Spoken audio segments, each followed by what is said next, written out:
देव classes special में सभी छात्रों का हार्दिक स्वागत है। देव क्लासेस स्पेशल के माध्यम से कक्षा 9वीं से लेकर 12वीं तक के सभी बच्चे ऑनलाइन संपूर्ण क्लासें प्राप्त कर पा रहे हैं। अभी तक हम लोग की सीरीज चल रही थी अनसोल्ड पेपरों की, वो हमने आपको उपलब्ध करा दिए। लेकिन अब हम लोग नज़र डालते हैं एक नज़र अध्याय की ओर।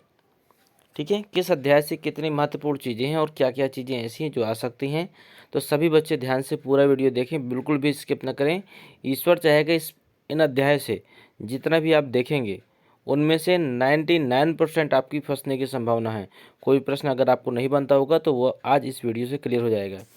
एक वीडियो पूरे एक चैप्टर की होगी, इसलिए आपके जितने चैप्टर उतने वीडियो, और किसी भी वीडियो को स्किप मत करिएगा, नहीं तो वो चीज़ें आपकी दूर हो जाएंगी आपसे। देखिए, पहला अध्याय आपका रासायनिक अभिक्रियाएं एवं समीकरण। इसमें क्या क्या चीज़ें महत्वपूर्ण है, जो चीज़ें आ सकती हैं। पहला पॉइंट देखिए, एक प्रश्न आ सकता है रासायनिक अभिक्रिया किसे कहते हैं। तो आपको इसमें लिख देना है ऐसे परिवर्तन जिसमें नए गुणों वाले पदार्थ का निर्माण होता है रासायनिक अभिक्रिया कहलाती है। ये आपका हो गया। एक प्रश्न आपका अभिकारक और उत्पाद से आ सकता है कि अभिकारक और उत्पाद किसे कहते हैं। तो ध्यान दीजिए, ऐसे पदार्थ जो रासायनिक अभिक्रिया में भाग लेते हैं या हिस्सा लेते हैं अभिकारक कहलाते हैं, परंतु जो पदार्थ अभिक्रिया के फलस्वरूप प्राप्त होते हैं उन्हें हम क्या कहते हैं, उत्पाद कहते हैं। तो बहुत बढ़िया चीज़ें अब आपको मिल रही हैं, बस ज़रूरत है आपको ध्यान से पढ़ाई करने की। आज का यही वीडियो आपको कहीं ना कहीं अच्छे मार्क्स दिलाएगा। ठीक है, इसका उदाहरण है आपका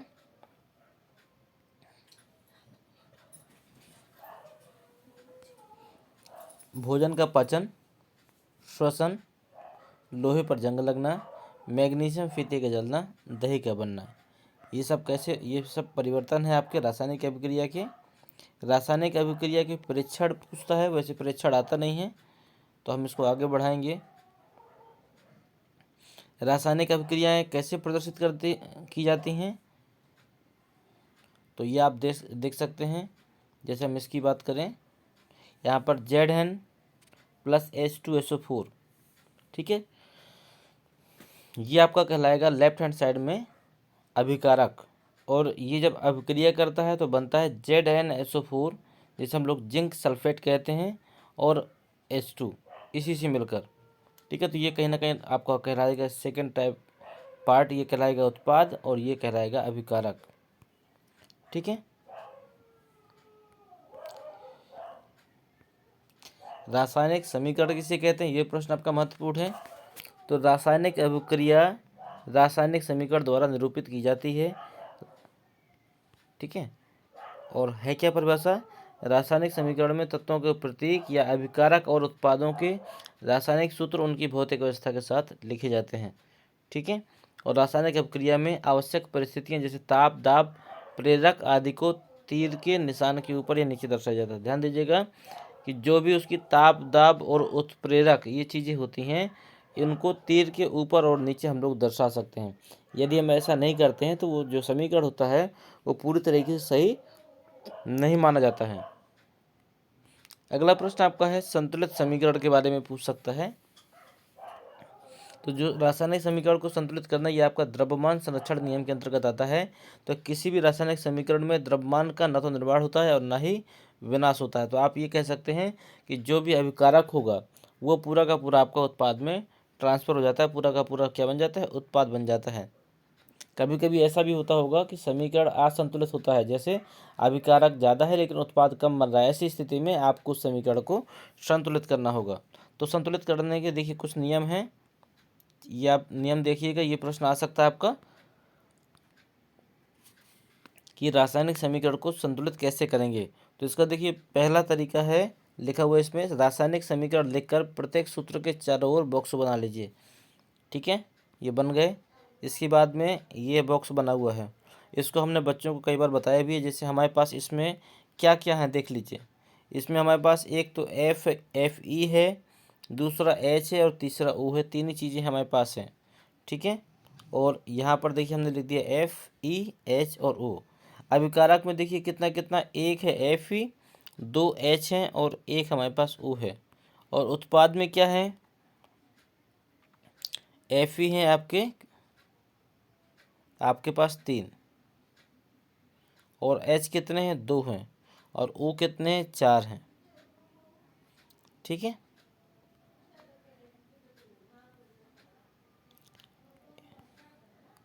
अब हम क्या करेंगे, इसको संतुलित है हम लोग कर रहे हैं। अब तो देख लीजिए यहाँ पर हमने 4 मिलाया तो अब हमारे पास कितने हो गए, ओ हो गए हमारे पास 4। ठीक है, Fe कितना है, अकेला है, तो यहाँ पर Fe देखिए अकेला है और यहाँ पर Fe कितने हैं 3 हैं, यहाँ पर 1 है और यहाँ पर कितने हैं 3 हैं। यहाँ पर हाइड्रोजन कितने हैं 4 दूनी 8 हैं, लेकिन यहाँ पर कितना है 2 है। ठीक है, यहाँ पर ऑक्सीजन कितना 4 है, लेकिन यहाँ पर कितना है 4 है। तो ऑक्सीजन भर हमें संतुलित है अभी इस समय। तो देखिए हमने क्या किया, Fe में कमी पड़ रही थी तो यहाँ पर हमने 3 का गुणा कर दिया। तो देखिए अब ये दोनों बराबर हो गए। ठीक है, हाइड्रोजन ये सॉरी ऑक्सीजन आपके बराबर हो गए, 4 यहाँ पर है 4 यहाँ पर है, और हाइड्रोजन कितने हैं 4 दूनी 8, तो 8 यहाँ पर हो गए। तो आप देख रहे होंगे कि समीकरण आपका पूरी तरह संतुलित हो गया है। तो इस तरह आपको दोनों तरफ ध्यान देना है, सभी तत्वों की परमाणु संख्या अभिक्रिया के दोनों तरफ समान है, इस प्रकार ये संतुलित समीकरण हो जाता है। पांचवा क्या है, इसमें और क्या देखना होता है, अभिकारक एवं उत्पादों की भौतिक अवस्थाएं लिखी जाती हैं। मतलब देखिए इस समीकरण में हम इसी को लेके चल रहे थे हम, तो इसमें ध्यान दीजिएगा जो Fe है वो सॉलिड अवस्था में होता है, तो हमने S लिख दिया। H2O जो जल है आपका वो हमने गैस अवस्था में लिया है, तो ये आपका मतलब वाष्प कह सकते हैं आप इसे, तो ये इसमें हमने G लिख दिया। Fe2O3 ये आपका सॉलिड अवस्था में है, तो हमने S लिख दिया, और ये H2 आपकी गैस है तो ये हमने G लिख दिया। तो इस तरह ध्यान देना है कि आपको पदार्थों की भौतिक अवस्थाओं के बारे में भी दर्शाना है। और इसमें लिखा है कुछ आवश्यक परिस्थितियां जैसे ताप दाब उत्प्रेरक आदि हो तो इसको तीर के ऊपर और नीचे लिख देते हैं। ठीक है, इस प्रकार हमारी ये चीज़ें जो पेपरों में आ सकती हैं।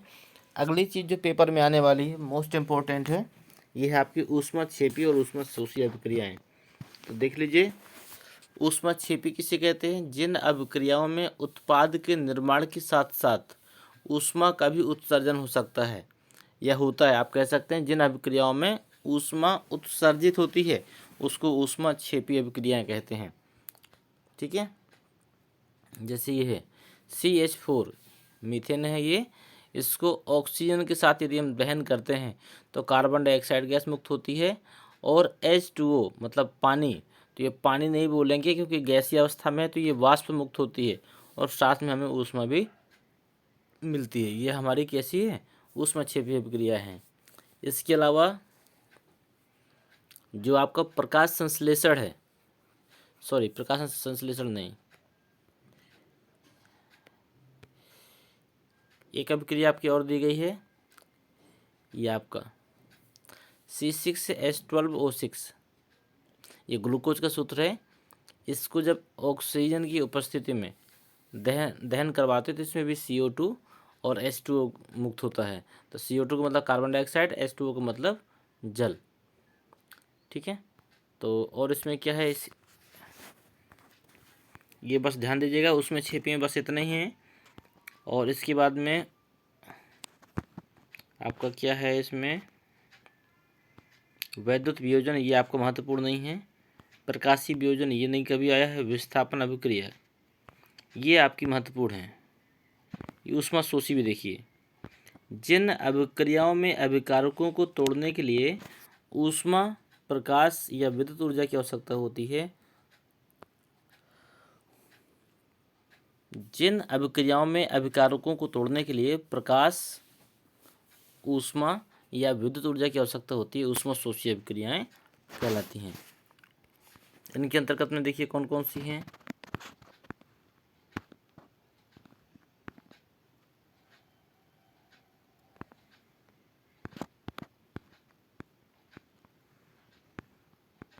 ये दी गई है आपकी, ये आपकी क्या है, ऊष्माशोषी अभिक्रियाओं का उदाहरण है। प्रकाशीय वियोजन तो सूर्य के प्रकाश की उपस्थिति में होने वाला जो वियोजन होगा, ये प्रकाशीय वियोजन होगा। ये आपकी ऊष्मा शोषी अभिक्रियाओं का उदाहरण है। ठीक है, आगे देखते हैं। देखिए, हम आपको उतनी चीज़ें दे रहे हैं जो चीज़ें आपकी परीक्षाओं की दृष्टि से महत्वपूर्ण हैं। जिस अध्याय से आपका जितना पूछा जा सकता है, सिर्फ हम उतनी चीज़ें दे रहे हैं। तो सभी बच्चे वीडियो को बिल्कुल भी स्किप न करें और ध्यान दीजिएगा कि आपको यदि अभी तक सब्सक्राइब नहीं किया है तो सब्सक्राइब कर दीजिए चैनल को, और बेल आइकन को ऑन ज़रूर कर दीजिएगा, क्योंकि आपके हर महत्वपूर्ण सिलेबस के अंतर्गत में जितनी भी चीज़ें हैं ये सब आपकी उपलब्ध हो रही हैं और परीक्षाओं की दृष्टि से आपको बहुत मेन चीज़ें दी जा रही हैं। तो यदि आप पेपरों में वास्तव में बहुत अच्छे नंबर चाहते हैं तो आपका हमारा साथ हमेशा बना रहे, इसलिए आपको सब्सक्राइब जरूर करना है और वीडियो को मैक्सिमम दोस्तों तक शेयर करना ताकि अधिक से अधिक बच्चे इसके बेनिफिट ले सकें। अगला विस्थापन अभिक्रियाएं। इन अभिक्रियाओं में अधिक क्रियाशील तत्व, मतलब ये कह सकते हैं कि जिन अभिक्रियाओं में अधिक क्रियाशील तत्व कम क्रियाशील तत्व को विस्थापित कर देता है, ऐसी अभिक्रियाएं क्या कहलाती हैं? विस्थापन अभिक्रियाएं कहलाती हैं। देखिए, जैसे इसमें Fe है, इसमें CuSO4 है, तो Fe ने क्या किया, Cu को अलग कर दिया और इसकी जगह स्वयं बैठ गया, तो बन गया FeSO4 और Cu आपका अलग हो जाता है। इसका तो मतलब एक क्रियाशील तत्व दूसरे कम क्रियाशील तत्व को अलग करके उसके स्थान पर स्वयं हो जाता है। ऐसी क्रियाएं क्या कहलाती हैं? विस्थापन अभिक्रियाएं कहलाती हैं।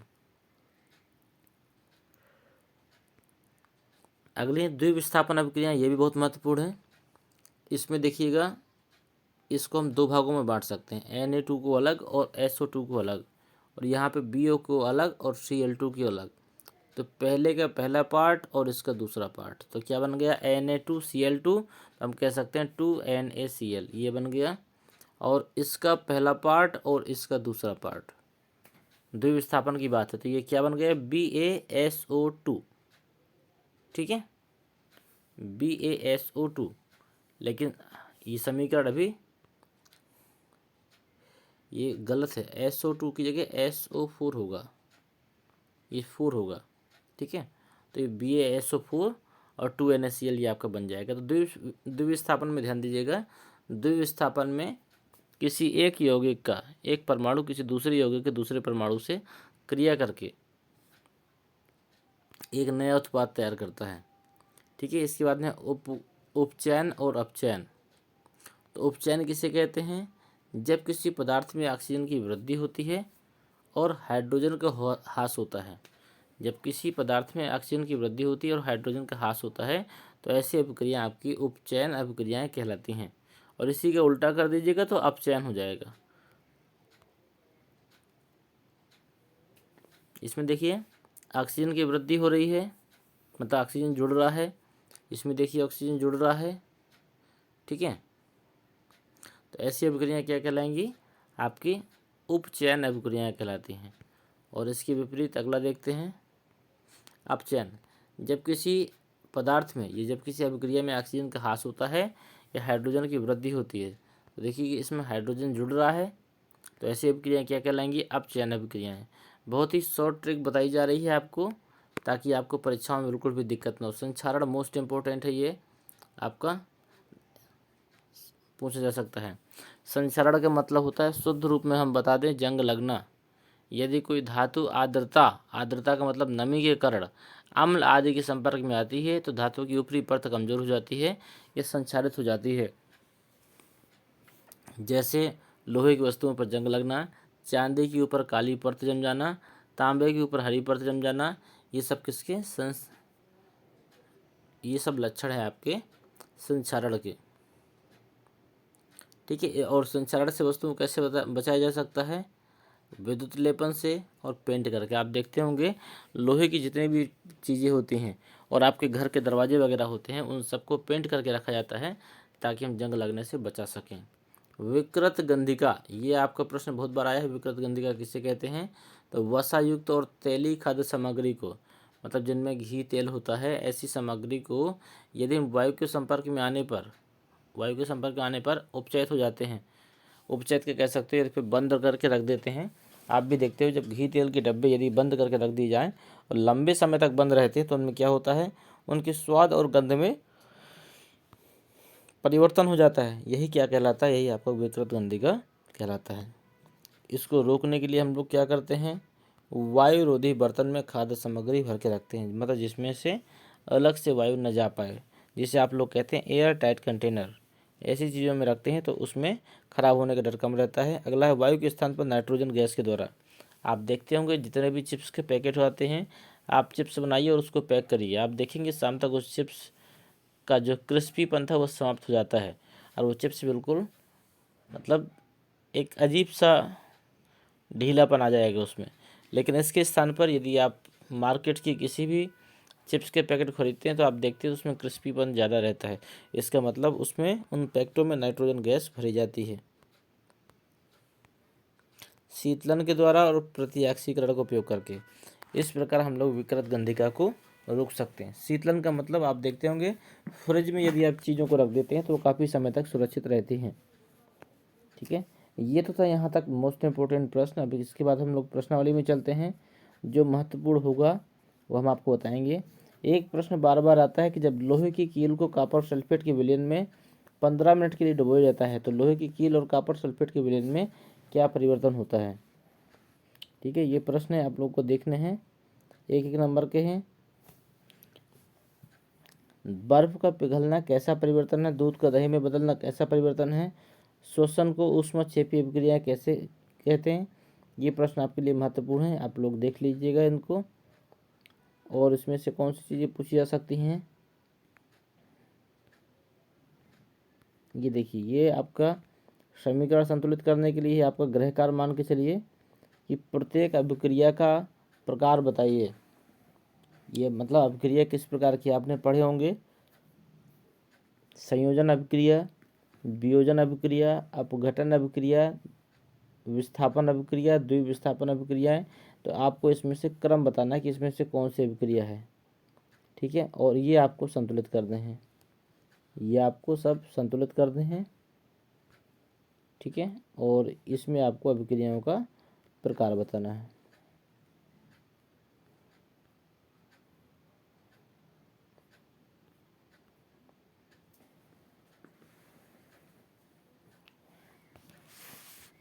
ये कुछ प्रश्नों के आपके हल दिए गए हैं। ये लगभग ये लघुत्तरी थे आपके दीर्घोत्तरी का। दीर्घोत्तरी ये 5 नंबर का आया हुआ था। तो इसमें देखिए कहता है, इनके हल भी दिए गए हैं। द्विविस्थापन अभिक्रिया पहले में कैसी है? ये देखिए, पहले में इसमें अभिक्रिया का प्रकार पूछ रहा है पहले में, तो आप इसमें से देख सकते हैं आपकी पहले में वियोजन है, दूसरे में संयोजन है, तीसरे में विस्थापन है, चौथे में वियोजन है, पाँचवें में द्विविस्थापन है। ठीक है, अब समीकरण संतुलित करने वाला है यहाँ पर, इसके बाद में समीकरण संतुलित करने वाला है। तो इसका देखिए सलूशन भी मैं आपको बता दे रहा हूँ, ये दिया गया है। ठीक है, तो आप लोग स्क्रीनशॉट लेके बना सकते हैं इसको।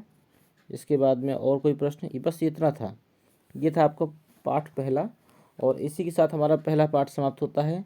ध्यान दीजिएगा इसमें और क्या क्या आ सकता है, मैं आपको और बता देता हूँ एक बार। इसमें सबसे ज़्यादा जो आने की संभावना है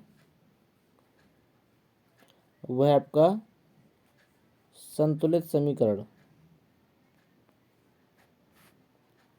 संतुलित समीकरण मतलब समीकरण संतुलित करने के लिए आ सकता है।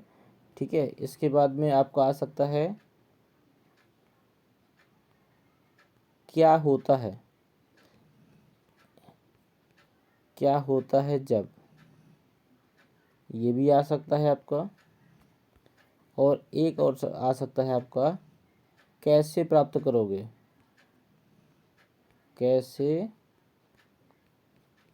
प्राप्त करोगे, ये प्रश्न भी आपका आ सकता है। ये तीनों महत्वपूर्ण हैं। इसकी जितने भी चीज़ें महत्वपूर्ण थे वो मैंने आपको बताया। इसके बाद सभी बच्चे ध्यान दें, यदि आपको आपके किसी भी विषय में विशेष कमजोरी है तो आप 9919425442 इस नंबर पर व्हाट्सएप करके आप अपनी कमजोरियों को साझा करें। हमारा कोशिश ये रहेगा, हमारा प्रयास रहेगा कि हम आपकी कमजोरी से जुड़ी हुई सारी चीज़ें आपको उपलब्ध करा सकें और आने वाली परीक्षाओं में आप अच्छे अंक अर्जित करें। धन्यवाद। इसी के साथ अब इस वीडियो को समाप्त करेंगे। मिलेंगे आपसे अगले अध्याय में एक नए टॉपिक के साथ में, और उसमें भी हम महामैराथन के रूप में पूरा अध्याय कवर करेंगे। तो सभी बच्चों से अभी भी एक रिक्वेस्ट है कि जितने बच्चों ने अभी तक चैनल को सब्सक्राइब नहीं किया, सब्सक्राइब करें, सभी दोस्तों को शेयर करें। अगर पसंद आया हो तो लाइक करें, अगर कोई चीज़ ना आई हो तो उससे हमारे साथ साझा करें, हम उन चीज़ों का आपको ज़रूर देने का प्रयास करेंगे। धन्यवाद। हम आपका आज दूसरा अध्याय देने जा रहे हैं कक्षा 10वीं के बच्चों के लिए, और ये अध्याय कक्षा 11वीं और 12वीं के बच्चे भी देख सकते हैं, क्योंकि ये अध्याय आपके भी सिलेबस के अंतर्गत है और ये आपके इसमें भी पूछा जा सकता है। देखिए, अम्ल की परिभाषाएं पूछी जाती हैं, ठीक है। तो अम्ल की कई सारी चीज़ें हैं जो आप बता सकते हैं। जो स्वाद में खट्टे होते हैं उन्हें हम अम्ल कहते हैं। जो नीले लिटमस को लाल कलर में बदल देते हैं वो भी अम्ल होते हैं।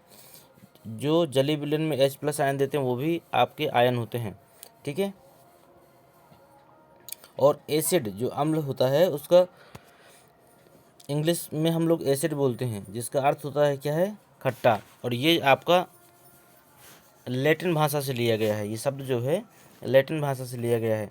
अब आपके प्रश्न ये आ सकते हैं कि दुर्बल अम्ल और दुर्बल क्षार भी पूछे जा सकते हैं, सांद्र अम्ल और सांद्र क्षार भी पूछे जा सकते हैं, प्रबल अम्ल और प्रबल क्षार भी पूछे जा सकते हैं, ठीक है। तो प्रबल अम्ल यदि पूछता है तो आपके HCl H2SO4 और HNO3, HCl H2SO4 और HNO3 ये आपके प्रबल अम्ल हैं।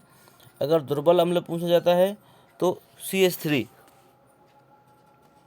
COOH लैक्टिक अम्ल ऑक्जेलिक अम्ल ये आपके दुर्बल अम्ल हैं।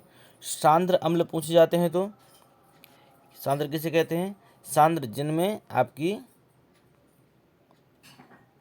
अम्ल की मात्रा अधिक होती है, ठीक है। जैसे H2SO4 की बात करूं, यदि हम 1% H2SO4 और 99% पानी ले लें तो वो आपका दुर्बल बन जाता है, या फिर आप कह सकते हैं उससे हम तनु कह सकते हैं, दुर्बल नहीं, हम उसे तनु कह सकते हैं। और यदि 99% आपकी H2SO4 की हो और 1% पानी की हो तो वो हमारा क्या हो जाता है, सांद्र बन जाता है। तो सांद्र और तनु में आप फर्क बता सकते हैं। क्षारक किसे कहते हैं, जो स्वाद में कड़वे होते हैं, ये लाल लिटमस को नीले में बदल देते हैं, और जो जल में OH- आयन देते हैं, ये सभी आपके क्षारक कहलाते हैं। अब प्रश्न आपको आ सकता है प्रबल क्षारक और दुर्बल क्षारक के नाम बताइए। तो प्रबल क्षारक में आपके NaOH, KOH और CaOH का होल ट्वाइस ये आपका प्रबल क्षारक है, और दुर्बल में NH4OH। तो ये आप याद रखिएगा, ये वो प्रश्न हैं, ये वो चीज़ें हम आपको बता रहे हैं जो पेपर में आपकी पूछी ही जानी है। तो वीडियो को पूरा देखिएगा। और आप सभी छात्रों से एक अनुरोध है, जो भी बच्चे नए हों, जो पहली बार वीडियो को देख रहे हों, या फिर जिन्होंने अभी तक सब्सक्राइब ना किया हो, सब्सक्राइब कर लें, क्योंकि ये चैनल सिर्फ बना ही आपके लिए है। आपकी सभी क्लासों के लिए एक महत्वपूर्ण टॉपिक हमारे यहाँ से मिलेंगे जो आपकी परीक्षाओं की दृष्टि से महत्वपूर्ण है। तो सभी बच्चे सब्सक्राइब कर लें। जितने लोगों ने अभी तक शेयर ना किया हो तो शेयर ज़रूर कर दें, क्योंकि ये सिर्फ आपके लिए भी नहीं, लेकिन आपके उन सारे दोस्तों के लिए भी है जो आपकी इस क्लास में पढ़ते हैं। तो इन वीडियो को शेयर ज़रूर किया करें, ताकि सब ज़्यादा से ज़्यादा लोगों का भला हो सके, जो हमारा मेन मोटिव है। हमारा उद्देश्य है ऑनलाइन क्लासों के माध्यम से भी आपको ऐसी शिक्षा दी जाए जो कि आपको ऑफलाइन में नहीं मिल पाई है, और ज़्यादा से ज़्यादा बच्चे इसका बेनिफिट उठा सकें। इसमें आप हमारा सपोर्ट करें और अधिक से अधिक बच्चों को शेयर करें। देखिए क्षार को, देखिए क्षार कहते किसे हैं, प्रकृति कैसी होती है, जल में घुलनशील क्षारक को क्षार कहते हैं। जैसे आपका NaOH, KOH और MgOH का होल ट्वाइस। लवण किसे कहते हैं, लवण अम्ल व क्षारक की परस्पर अभिक्रिया से प्राप्त होता है। तो आपके ये प्रश्न बार बार पूछे जा सकते हैं कि अम्ल, क्षार और लवण की परिभाषा बताइए, या अम्ल, क्षार और लवण में अंतर बताइए। तो एक अंतर तो परिभाषा का हो गया, दूसरा अंतर इनका उदाहरण का हो गया। दो ही अंतर आपके पर्याप्त हैं, क्योंकि 2-3 नंबर से ऊपर ये प्रश्न नहीं आएगा। अगला है सूचक किसे कहते हैं। सूचक ये भी महत्वपूर्ण है आपका। सूचक किसी दिए गए विलयन में अम्लीय क्षार की उपस्थिति को दर्शाते हैं। इनका रंग या गंध अम्लीय या क्षारीय माध्यम में बदल जाता है, ठीक है। सूचक किसी दिए गए विलयन में अम्लीय या क्षारक की उपस्थिति को दर्शाते हैं। इनका रंग या गंध अम्लीय क्षारीय माध्यम में बदल जाता है। ये भी आपका महत्वपूर्ण है। कुछ महत्वपूर्ण सूचक जो हैं वो देख लीजिए। कुछ सूचक होते हैं प्राकृतिक सूचक, जो मतलब प्रकृति में पहले से पाए गए हैं। कुछ होते हैं आपके कृत्रिम सूचक, संश्लेषित इनको कहते हैं, वो जो हम लोग बनाते हैं।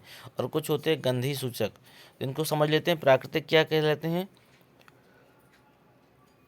ये पौधों में पाए जाते हैं। प्राकृतिक सूचक पौधों में पाए जाते हैं, जैसे लिटमस हो गया, लाल पत्ता गोभी हो गई, और हाइड्रेंजिया पौधे के फूल हो गया, हल्दी हो गया। आप देखते होंगे हल्दी को जब चूने में मिलाते हैं तो रंग आपका लाल हो जाता है, जबकि पीला होना चाहिए लेकिन लाल हो जाता है। ये भी आपको सूचक है जो कि रंग बदल देते हैं।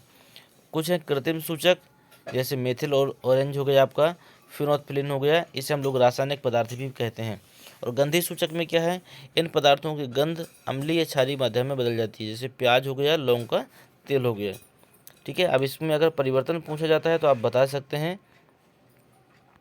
ये देखिए तीनों दिए गए हैं। लिटमस पेपर होता है वो कैसा होता है?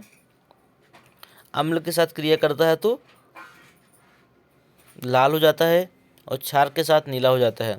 लाल पत्ता गोभी का जो रस होता है वो अम्ल के साथ लाल हो जाता है और क्षार के साथ हरा हो जाता है।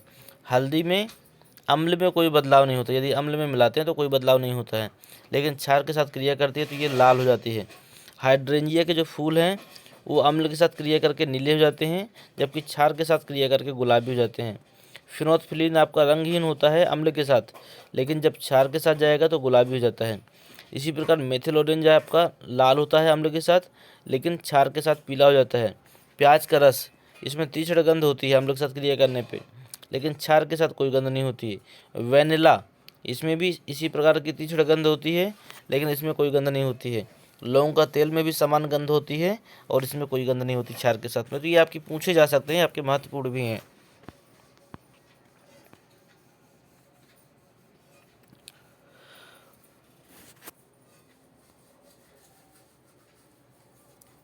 ये आपके अम्ल और क्षार के गुण भी पूछे जा सकते हैं। तो आप बता सकते हैं कि अम्ल किसी धातु के साथ क्रिया करके लवण व हाइड्रोजन बनाती है।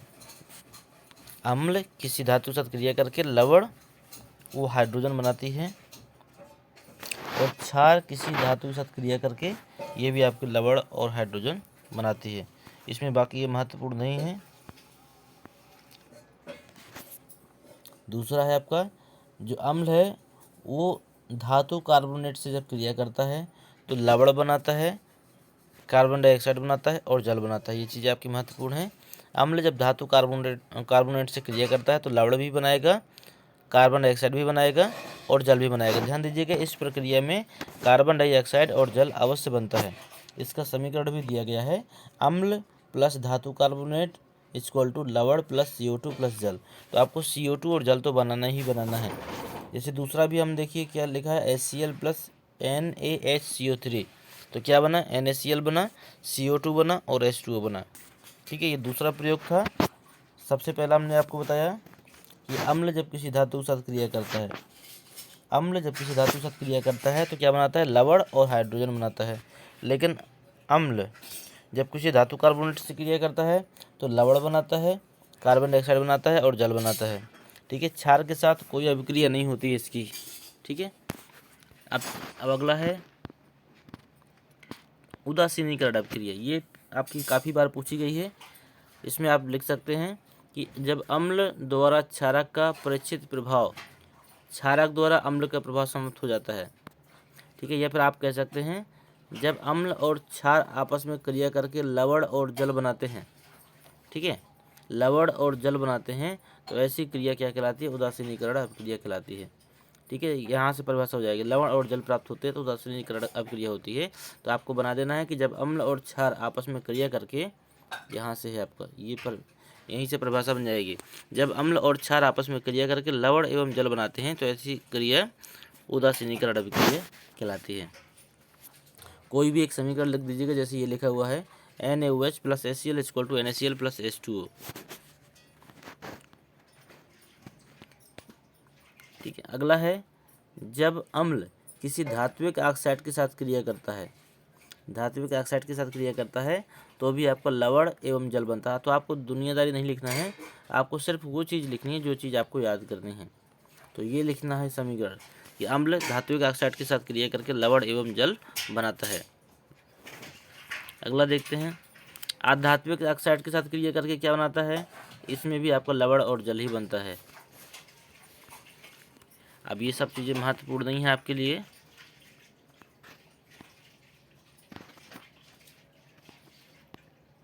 आपका और क्या चीज़ महत्वपूर्ण है इसमें,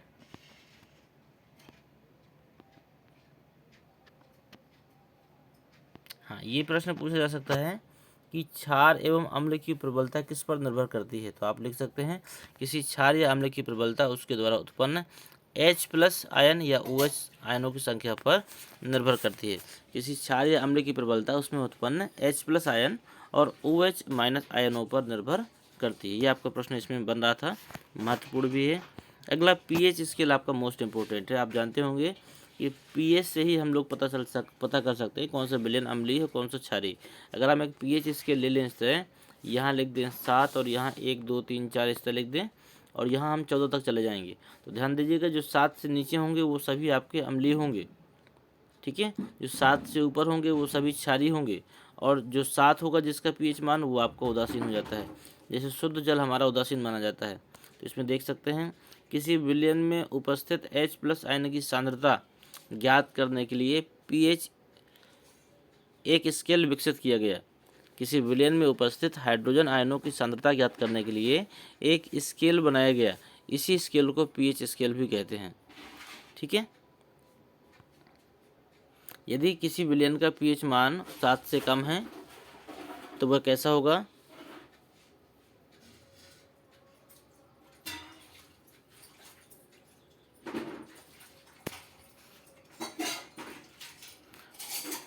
सात से कम है तो आपका अम्लीय होगा, 7 से अधिक है तो क्षारीय होगा और अगर 7 है तो आपका उदासीन होगा। तो देखिए ये 7 है तो उदासीन है, यहाँ पर आपका pH मान बताया गया है 7 से कम तो ये आपका अम्लीय हो गया, 7 से अधिक है तो ये आपका क्षारीय हो गया, ठीक है। ये आपका मोस्ट इम्पोर्टेंट है।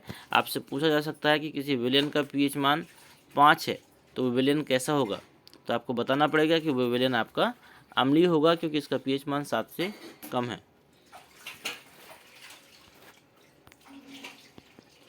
यह आपका मोस्ट इम्पोर्टेंट है। दैनिक जीवन में pH का महत्व क्या है, तो आप लिख सकते हैं पौधे एवं पशु pH के प्रति संवेदनशील होते हैं। हमारा शरीर 7 से लेकर 7.8 pH परास के बीच कार्य करता है। वर्षा के जल की pH मान 5.6 से कम हो जाती है तो यह वर्षा अम्लीय वर्षा कहलाती है। यहाँ पर 2 प्रश्न बने आपके, अम्लीय वर्षा भी पूछ सकता है। तो आप लिख सकते हैं कि जब वर्षा के जल का pH मान 5.6 से कम हो जाए तो यह वर्षा अम्लीय वर्षा कहलाती है। तो ये प्रश्न आपका 2-3 प्रश्न बन रहे थे इसमें जो महत्वपूर्ण थे। अगला मिट्टी का pH मान भी पूछा जा सकता है। तो अच्छी उपज के लिए पौधों को एक विशिष्ट pH परास की आवश्यकता होती है। आप देखते होंगे आप लोग खाद बीज डालते हैं, कुछ समय बाद पौधे की उर्वरक क्षमता खत्म हो जाती है तो उसमें समझ लीजिए pH मान उसका क्षरण होने लगा है। तो आप लिख सकते हैं इसमें अच्छी उपज के लिए पौधों को विशिष्ट pH परास की आवश्यकता होती है। यदि किसी स्थान पर मिट्टी का pH कम या अधिक हो जाता है तो किसानों को आवश्यकता अनुसार उसमें अम्लीय या क्षारीय पदार्थ मिलाने होते हैं। आप देखते होंगे उसमें खाद वगैरह डालते हैं, DAP यूरिया ये सब क्षारीय होती हैं, तो जब ये डालते हैं तब उसमें पैदावार अच्छी होती है। हमारे तंत्र का pH मान कैसा है, आप देखते होंगे कभी कभी हमें खट्टी डकार आते हैं तो वहाँ पर भी अम्लीय मात्रा का बढ़ जाना होता है। तो आप इसमें लिख सकते हैं हमारा उदर हाइड्रोक्लोरिक अम्ल उत्पन्न करता है जो भोजन के पाचक में सहायक होता है। मतलब HCl हमारे शरीर में स्वयं उत्पन्न होता है और यही HCl हमारे भोजन को पचाता है। यदि इसकी मात्रा बढ़ जाती है तो हम लोगों को ऐसा लगता है कि जैसे खट्टी डकार आने लगी और उल्टी की संभावनाएं होती हैं। अपच की स्थिति में, उदर स्थिति में, अपच मतलब जब आप ज़्यादा खाना खा लेते हैं या फिर पचा नहीं पाते हैं तो अधिक मात्रा में अम्ल उत्पन्न होता है जिससे उदर में दर्द व जलन का अनुभव होता है। इस दर्द से मुक्ति होने के लिए एंटासिड जैसे क्षारकों का उपयोग किया जाता है जो अम्ल की अधिक मात्रा को उदासीन करता है। एंटासिड का मतलब आप लोग दुनिया भर की चीज़ें लेते होंगे, क्या कहते हैं, जैसे हाजमोला भी लेते हैं, जैसे आप लोग इनो वगैरह भी लेते हैं, तो ये सब चीज़ें। अगला है pH के कारण ही हमारे मुंह में दांत गिरने चालू हो जाते हैं। मुंह का pH मान जब 5.5 से कम हो जाता है तो हमारे दांत को गिरना आरंभ हो जाता है।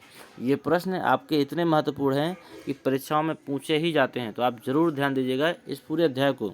इसलिए महामैराथन एक दिन एक अध्याय कंप्लीट आपको दिया जा रहा है, ताकि आप पूरा अगर आप कॉपियों से पढ़ने का टाइम नहीं रह गया कि अब आप नोट्स निकालें उसको पढ़ें, समझ में आता है तो ठीक है, नहीं समझ में आता तो आप अध्यापक का सहारा लें, क्योंकि आपके पास समय कम से कम है। जिन बच्चों ने वर्ष भर पढ़ाई नहीं की है वो भी अगर 4 दिन पढ़ाई कर लेंगे तो उनके पास की गारंटी हमारी है।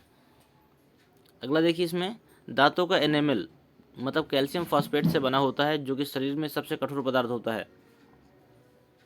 हम अपने दांतों से कुछ भी काट के खा सकते हैं, मतलब ये हमारे दांत शरीर का सबसे कठोर पदार्थ होता है, लेकिन जो क्या है, जो जल में नहीं घुलता, मतलब दांत हमारे जल में नहीं घुल सकते हैं।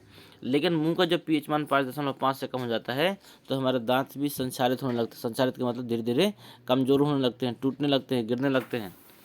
और इसलिए हमें क्या करना चाहिए, क्षारकी दंत मंजन का उपयोग करना चाहिए। क्षारकी का मतलब कुछ लोग तम्बाकू वाला भी करते हैं, कुछ लोग और अन्य और भी मंजन आते हैं। अगला है पशुओं और एवं पौधों द्वारा उत्पन्न रसायनों से आत्मरक्षा। मधुमक्खी का डंक एक अम्ल छोड़ता है जिसके कारण दर्द का अनुभव होता है। डंक मारे गए अंग में बेकिंग सोडा लगाने से आराम मिलता है। ये भी इसी कारण है, जब आप मधुमक्खी कोई डंक मार देती है तो उस स्थान पर या तो आप लोहा रगड़ लो तो वो भी क्षारकी होता है, ठीक है। या फिर आप ऐसा करो कि बेकिंग सोडा उसको आप वहाँ पे डाल दो, उसको रगड़ने के बाद में आपको आराम का अनुभव होगा, ठीक है। ये प्रश्न अति महत्वपूर्ण है आपके इस अध्याय में। अगला है लवणों का पीएच मान क्या होता है, तो जिसका वैसे ये पूछा नहीं जाता है लवणों को, ये हम छोड़ रहे हैं। अगला है साधारण नमक से रसायन, ये आपके आ सकते हैं सोडियम हाइड्रोक्साइड, ब्रंजक चूर्ण, बेकिंग सोडा, धोने का सोडा, प्लास्टर ऑफ पेरिस। इनमें से आपके 100 में 100% कम से कम 2 प्रश्न आपके फंसेंगे इन 5 पॉइंटों से। इसमें से आपके बोर्ड परीक्षाओं में भी और आपके प्री बोर्ड में भी 2 प्रश्न जरूर से जरूर फंसने वाले हैं, ठीक है। तो सबसे पहले हम देख लेते हैं सोडियम हाइड्रोक्साइड। तो इसमें आ जाता है सोडियम हाइड्रोक्साइड का रासायनिक नाम क्या है, इसको बनाने की विधि बताओ और इसका उपयोग भी बताओ। तो ध्यान दीजिएगा, सोडियम हाइड्रोक्साइड का रासायनिक नाम या फिर कहते हैं ये रासायनिक नाम ही है। इसका सूत्र होता है, अणुसूत्र NaOH होता है। और सोडियम क्लोराइड के जलीय विलयन से विद्युत धारा प्रवाहित करने पर सोडियम हाइड्रोक्साइड उत्पन्न होता है। ध्यान दीजिएगा, सोडियम क्लोराइड के जलीय विलयन से विद्युत धारा प्रवाहित करने पर सोडियम हाइड्रोक्साइड उत्पन्न होता है। यह क्रिया क्या कहलाती है, क्लोर क्षार प्रक्रिया कहलाती है। तो यहाँ पर 2 प्रश्न बनते हैं, सोडियम हाइड्रोक्साइड को बनाने की विधि बताइए या फिर क्लोर क्षार प्रक्रिया बताइए। तो ध्यान दीजिएगा, सोडियम क्लोराइड के जलीय विलयन में, तो ये आपको याद रहेगी परिभाषा। समीकरण जरूर लिखिएगा, अगर समीकरण नहीं लिखा तो आपने सब कुछ सही लिखा तो अभी प्रश्न का उत्तर काट दिया जाएगा। तो यहाँ पर NaCl + H2O = NaOH + Cl2 + H2। आपको देखिए लिखना तो संतुलित समीकरण है, लेकिन कभी अगर आप संतुलित नहीं भी कर पाते हैं तो भी आपका कहीं ना कहीं प्रश्न सही माना जाएगा, क्योंकि आपने जो लिखा है वही बोला है। सोडियम क्लोराइड मतलब NaCl, H2O = NaOH + Cl2 + H2। अगर संतुलित कर देंगे तो और भी बेहतर होगा आपका, क्योंकि एग्जामिनर देखेगा जितना आपने करेक्ट लिखा है उतना अच्छा नंबर मिलेगा। और यहाँ पे उसका उपयोग क्या है, ईंधन के रूप में भी किया जाता है, जल की स्वच्छता के रूप में भी किया जाता है, PVC के रूप में भी PVC बनाने में किया जाता है, CFC में होता है, इस्पात की सफाई में होता है, औषधियों में होता है, धातुओं को ग्रीस हटाने के लिए होता है, साबुन में होता है, कागज़ बनाने के लिए होता है, ब्रंजक चूर्ण के लिए होता है, घरेलू व्यंजन के लिए होता है, वस्त्र व्यंजन के लिए होता है। ये सब चीज़ें आपकी इसके अंतर्गत हैं। तो उपयोग में आप 1-2 उपयोग भी लिख देंगे तो आपके कहीं ना कहीं आंसर का पूरा नंबर मिलेगा। व्यंजक चूर्ण का देखिए,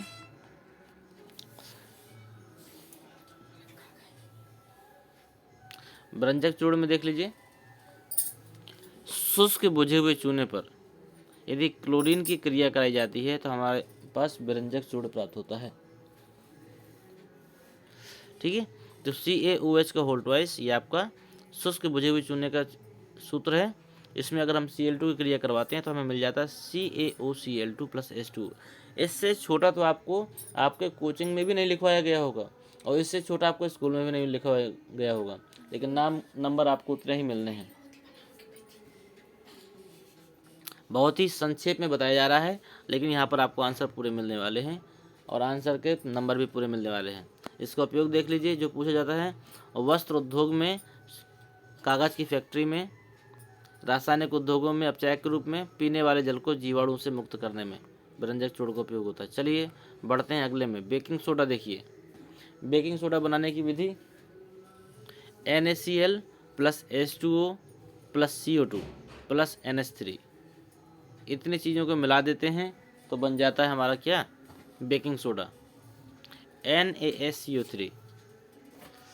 तो आप लिख सकते हो इसमें कि यह एक दुर्बल असंक्षारक क्षारक है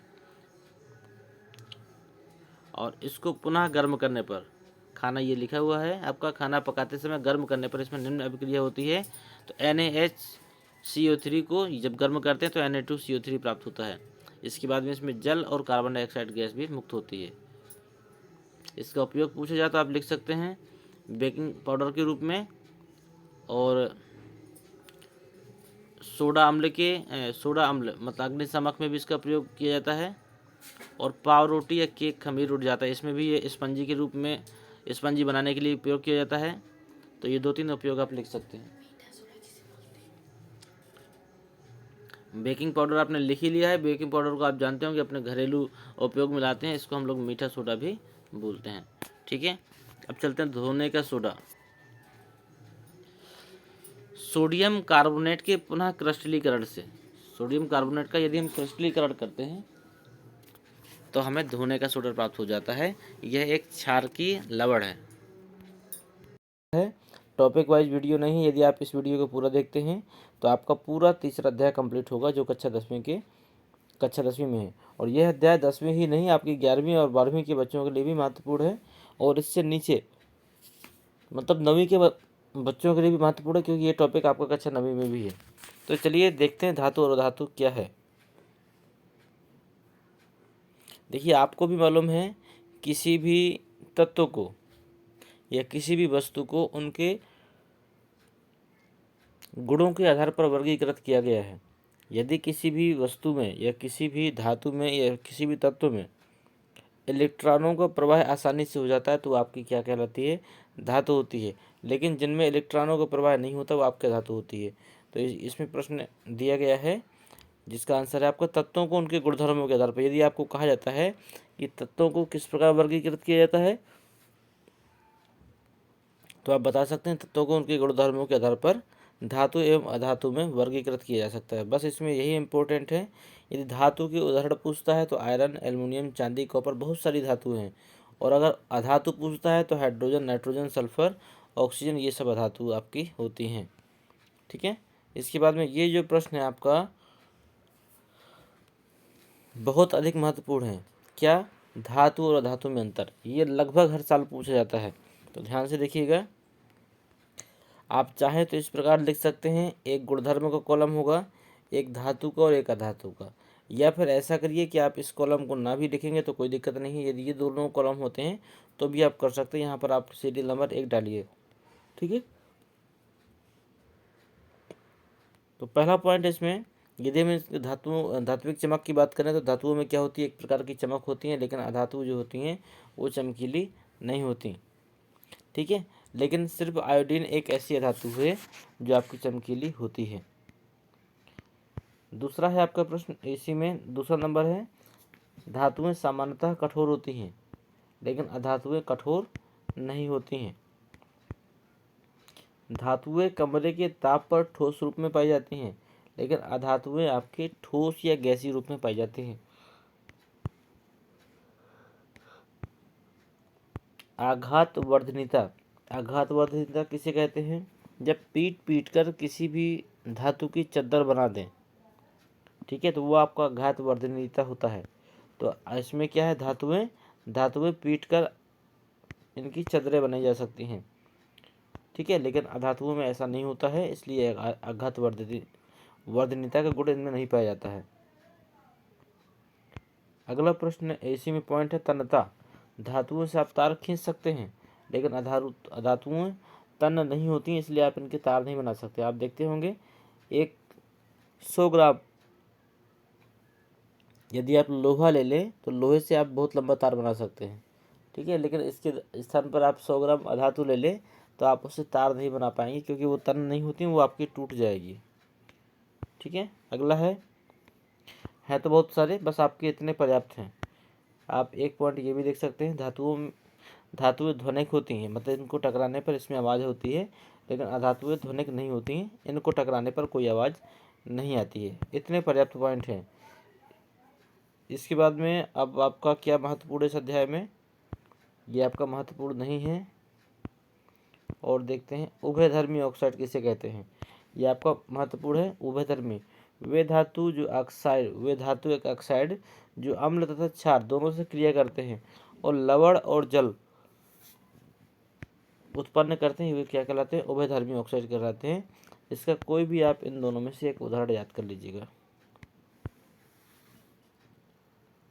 अगला इसमें क्या महत्वपूर्ण है, ये सब चीज़ें नॉर्मल है आपकी। क्या चीज़ें बार बार आती हैं, हाँ, ये सक्रियता श्रेणी, ये मोस्ट इम्पोर्टेंट है। यहाँ तक कि आपका कक्षा 11वीं 12वीं तक जाएगी, तो ध्यान दीजिएगा।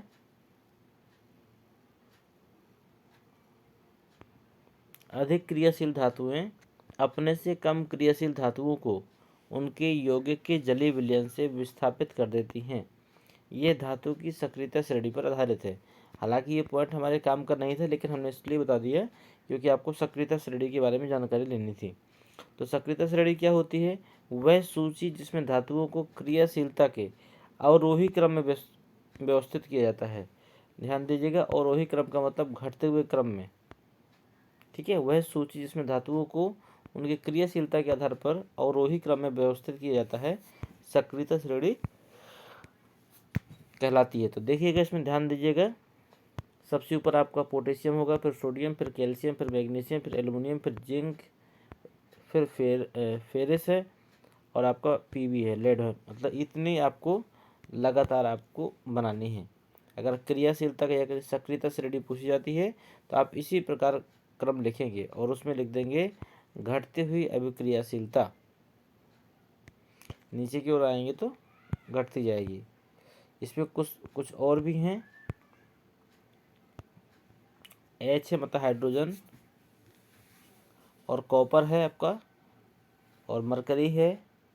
ठीक है, इस तरह ए क्यू और ए यू, तो ये आपका 16 तक है। तो सबसे कम क्रियाशील कौन सा होगा, 16 होगा आपका ए यू, ये सबसे कम क्रियाशील। तो ये आपको श्रेणी पूरी तैयार रखनी है। ठीक है, ये आपका पॉइंट था जो आपका बहुत पूछा जाता है।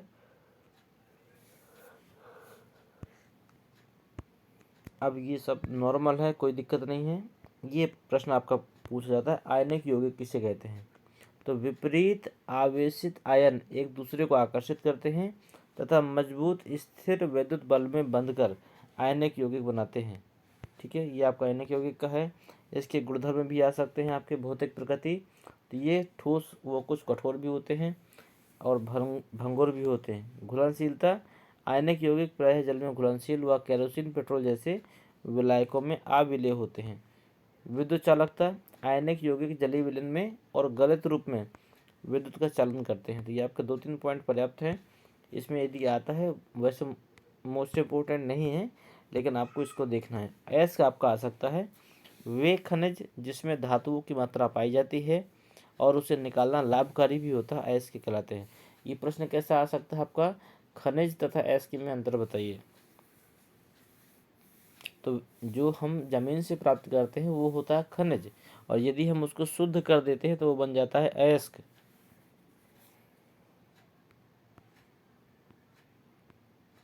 धातुओं का निष्कर्षण, ये देख लीजिएगा आप। वैसे इसमें अभी ये प्रश्न आपका मोस्ट इम्पोर्टेंट है।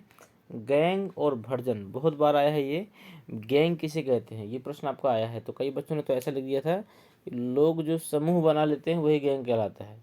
ठीक है, तो अजीब अजीब से उत्तर मैंने देखे हैं कॉपियों में, लेकिन ये प्रश्न आपके लिए महत्वपूर्ण है। तो पृथ्वी से खनित अयस्कों में रेत, मिट्टी जैसी कई अशुद्धियाँ पाई जाती हैं। आप ध्यान दीजिएगा कि जब हम पृथ्वी से किसी खनिज को निकालते हैं तो उसमें रेत और मिट्टी और इसके साथ में और भी बहुत सारी अशुद्धियाँ होती हैं, यही सब क्या कहलाती है, यही गैंग कहलाती हैं। और भर्जन क्या कहलाता है, सल्फाइड अयस्क को वायु की उपस्थिति में अधिक ताप तक गर्म करने पर यह ऑक्साइड में बदल जाता है। यह क्रिया भर्जन कहलाती है। तो भर्जन भी देख लीजिएगा, लेकिन यहाँ पर अभी महत्वपूर्ण सिर्फ आपका गैंग है जो आपका बार बार पूछा जाता है, और गैंग के साथ में आघात्री भी है, तो वो भी देखते हैं। निस्तापन अपचयन ये नहीं आता है आपका। धातुओं का परिष्करण आता है, लेकिन अभी ये महत्वपूर्ण नहीं है। संक्षारण ये आपका मोस्ट इम्पोर्टेंट है, संक्षारण इसमें, ठीक है। ये प्रश्न आपका बहुत आता है। धातुएं अपने आसपास अम्ल, आर्द्रता या वायु से संपर्क करके संक्षारित हो जाती हैं। संक्षारण का मतलब होता है जंग लगना, वस्तु में जंग लगकर धीरे धीरे वस्तु समाप्त होने लगती है, तो वही आपकी क्रिया क्या कहलाती है? संक्षारण। संक्षारण कैसा कैसा होता है देखिएगा। सिल्वर में कैसा होता है? वायु में उपस्थित सल्फर के साथ अभिक्रिया करके सिल्वर सल्फाइड बनाता है, जिसके कारण वस्तु काली हो जाती है। ध्यान दीजिएगा, आपने चांदी का देखा होगा, चांदी को यदि जो भी पहनता है तो कुछ समय बाद उसमें कालापन सा आने लगता है, इसके बाद में उसको बार बार धुलवाना पड़ता है, तब वो सही होती है। तो इसका मतलब सिल्वर जो होता है वो वायु के साथ क्रिया करके, या फिर आप कह सकते हैं वायु में उपस्थित सल्फर के साथ क्रिया करके ये सिल्वर सल्फाइड बनाता है, जिससे वस्तु क्या होती है? काली होने लगती है, ठीक है। कॉपर देख लीजिए। कॉपर का उदाहरण तो मैं स्वयं बता देता हूँ आपको, ये तो मैंने आंखों देखा है, देखे तो मैंने सारे हैं, लेकिन कॉपर का बता दो कि जो अपने पास बैटरी है, रिचार्जेबल बैटरी आपके पास भी होगी, जो इन्वर्टर में काम देती है, उसमें जिन तारों को हमने बांधा है वो तार अक्सर हमारे हरे कलर के हो जाते थे, ठीक है। तो तब मुझे पता चला कि आपका जो कॉपर होता है वो कार्बन डाइऑक्साइड के साथ क्रिया करके हरे रंग का कॉपर कार्बोनेट बनाता है। तो ये भी क्या है? ये भी आपका संक्षारण ही है। इसके कारण आपका वो तार जो होता है वो डिस्टर्ब हो जाता है, खराब हो जाता है, उतना काट कर हमें दोबारा लगाना पड़ता है। इस प्रकार लोहे में क्या होता है? लोहे में भूरे रंग की एक परत चढ़ जाती है, इसे हम लोग क्या कहते हैं? इसे जंग कहते हैं, ठीक है। तो प्रश्न आपका एक अगला भी आ सकता है, संक्षारण से सुरक्षा कैसे करेंगे? तो आप लिख देंगे पेंट करके, तेल लगाकर, ग्रीस लगाकर, और क्रोमियम लेपन द्वारा, एनोडीकरण या मिश्र धातु बनाकर। इसमें से कोई भी एक दो प्रकार लिख देना, वही आपका सही माना जाएगा। अब आपने यहाँ पे एक शब्द सुना होगा, यसद लेपन। यसद लेपन किसे कहते हैं? लोहे एवं इस्पात को जंग से सुरक्षित करने के लिए उन पर जस्ते की पतली परत चढ़ा दी जाती है। लोहे एवं इस्पात को जंग से बचाने के लिए जंग की पतली परत चढ़ा दी जाती है, यही प्रक्रिया आपका यसद लेपन कहलाता है। तो ये आपका महत्वपूर्ण था। देखते हैं अगला, मिश्र धातु किसे कहते हैं? ये जरूर देख लीजिएगा आप। दो या दो से अधिक धातु और अधातु के समांगी मिश्रण को मिश्र धातु कहते हैं। ये प्रश्न है आपका। इसके बाद में इस अध्याय का अंत यही होता है। मतलब आप भी सोचेंगे, जिस विज्ञान को पढ़ने में हमने पूरा साल गुजार दिया और आज तक याद नहीं हो पाई, वो विज्ञान आखिर 10 मिनट में 15 मिनट में कैसे समाप्त हो जाती है? तो हम आपको बता दें, वो आपकी पूरी एक तरीके से छोटी छोटी सी चीज़ें भी दी होती हैं, लेकिन अब पेपरों का समय है तो हमें सिर्फ इतना देखना है जो हमारे लिए महत्वपूर्ण है और जिसे हम जल्दी से जल्दी तैयार कर सकें। और इसलिए ये अध्याय आपका यहीं समाप्त होता है। यहाँ तक जितनी चीज़ें दी गई थी, यहाँ तक की सारी चीज़ें यदि आप तैयार कर लेते हैं तो इससे ऊपर आपका कुछ भी नहीं आएगा। अब और प्रश्न क्या बन सकते हैं इसमें से, ये प्रश्न आप देख लीजिए, इनके उत्तर आपको स्वयं ढूंढने ना मिले तो आप पूछिएगा हमसे। एक चमकीली अधातु का नाम बताइए। ये मैंने आपको बताया भी था, आयोडीन है। अगला है खनिज किसे कहते हैं? ये आपको बताना है। जिंक की परत चढ़ाने की प्रक्रिया को क्या कहते हैं? ये मैंने अभी बताया है, ये भी आपको इसका उत्तर देना है, तो इसके उत्तर आप लोग कमेंट बॉक्स में देंगे। ऐसी दो धातुएं जिनको केरोसिन में रखा जाता है, ये प्रश्न आपका मत आ सकता है।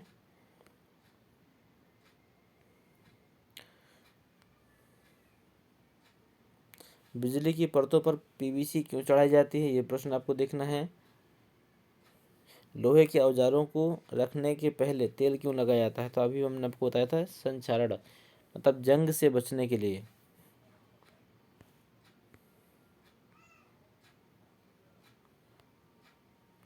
आयनिक यौगिक किसे कहते हैं ये देख लीजिएगा। खनिज और अयस्क में अंतर, ये आपका मोस्ट इम्पोर्टेंट है। ये आपकी यानी कि 100% संभावना है। भर्जन और निस्थापन की भी 10% संभावना है, लेकिन इसकी तो हम 100% कहते हैं कि आ सकता है। ठीक है, और ये प्रश्न आपका आ सकता है, लोहे को जंग से बचाने के लिए कोई 2 उपाय बताइए। ये प्रश्न भी आपका आ सकता है। तो ये थे इतने महत्वपूर्ण प्रश्न जो आपके इस अध्याय से बन सकते हैं। ठीक है, दीर्घ उत्तरी में क्या आ सकता है, अगर ये जो दीर्घ उत्तरी दिए गए थे खनिज और अयस्क में अंतर, वैसे हमने आपको बता दिया है। अगर आपको ना पता हो तो आप इनसे भी सीख सकते हैं। इसका स्क्रीनशॉट ले लीजिए। खनिज किसे कहते हैं, भूपर्पटी में पाए जाने वाले जो तत्व होते हैं वो क्या कहलाते हैं, खनिज कहलाते हैं। और ऐसे खनिज जिसमें धातुओं को आसानी से निकाला जा सके वो अयस्क कहलाते हैं। मतलब जो धरती से निकालते हैं वो खनिज कहलाते हैं, उनको शुद्ध करते हैं या उनसे जो धातुओं को निकाला जा सकता है वो आपका क्या कहलाता है, वो आपका अयस्क कहलाता है। भर्जन और निस्थापन में क्या अंतर है, अयस्कों को वायु की उपस्थिति में गर्म करना ये आपका भर्जन क्रिया कहलाती है, लेकिन वायु की अनुपस्थिति में गर्म करना निस्थापन कहलाती है। आपका बस इतना था जो था दूसरे अध्याय में। अब हम आपको तीसरे अध्याय में, अब हम आपको चौथे अध्याय में आपको अगली वीडियो मिलते हैं।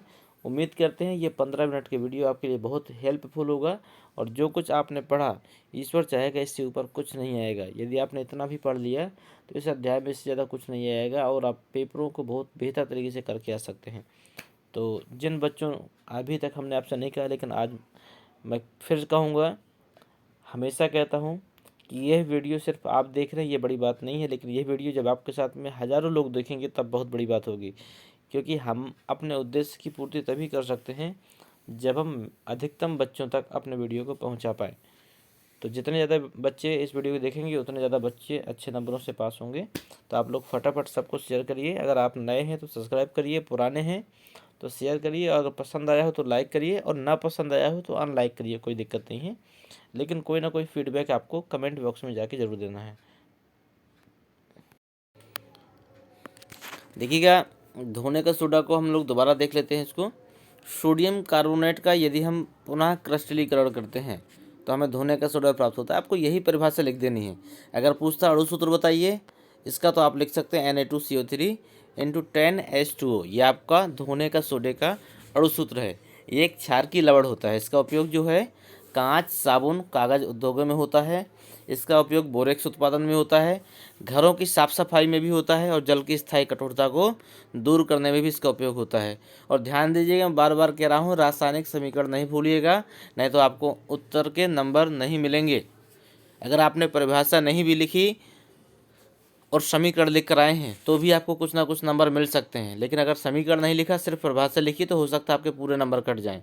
तो आपको समीकरण जरूर लिखना है, क्योंकि रासायनिक विज्ञान आपकी समीकरणों पर ही टिकी है। और मोस्ट इम्पोर्टेंट है आपका इस वर्ष के लिए प्लास्टर ऑफ पेरिस। तो जिप्सम को 373 केल्विन पर गर्म करने पर ये जल के अणुओं को त्याग देता है, और कैल्शियम सल्फेट हेमीहाइड्रेट या अर्धहाइड्रेट POP बना देता है। तो आप लिख सकते हैं इसमें CaSO4 × 12H2O। समीकरण यही होगा, CaSO4 × 12H2O प्लस 1/1/2, मतलब 1.5 पॉइंट होंगे इसमें H2O के। ये मिलकर बना देते हैं आपके जिप्सम का निर्माण करते हैं।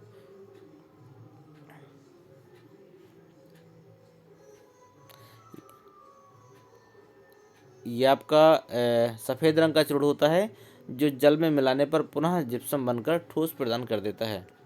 ठीक है,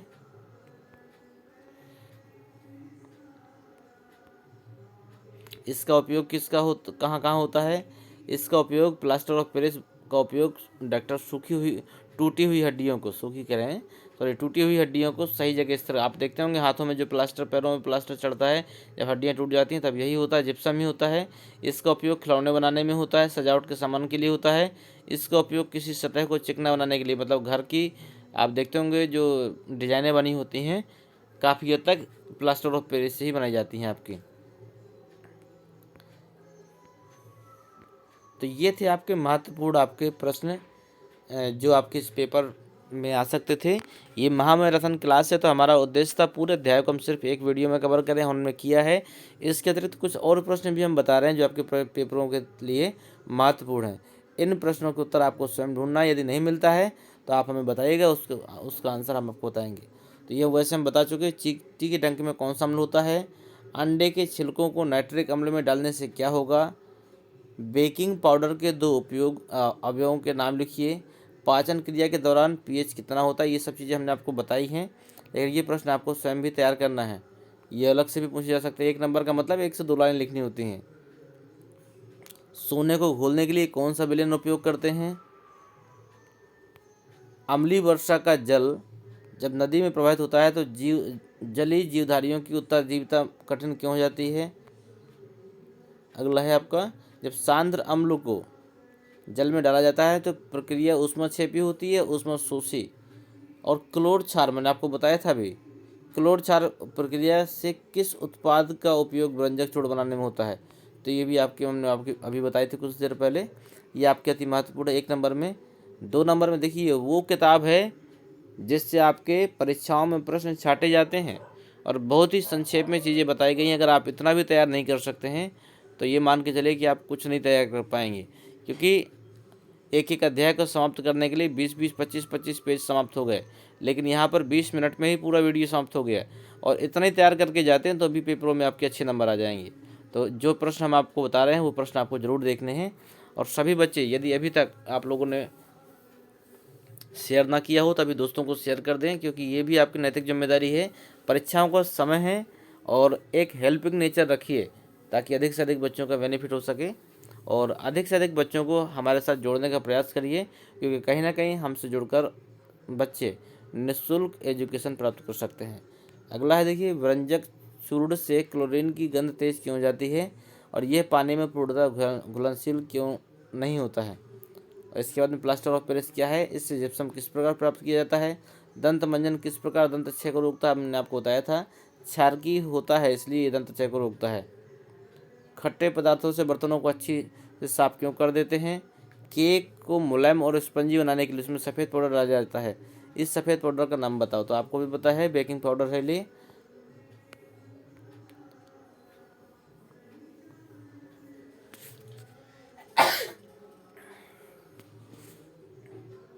दही और खट्टे पदार्थों को तांबे के बर्तनों में क्यों नहीं रखा जाता है? ये प्रश्न भी आपका महत्वपूर्ण आ सकता है।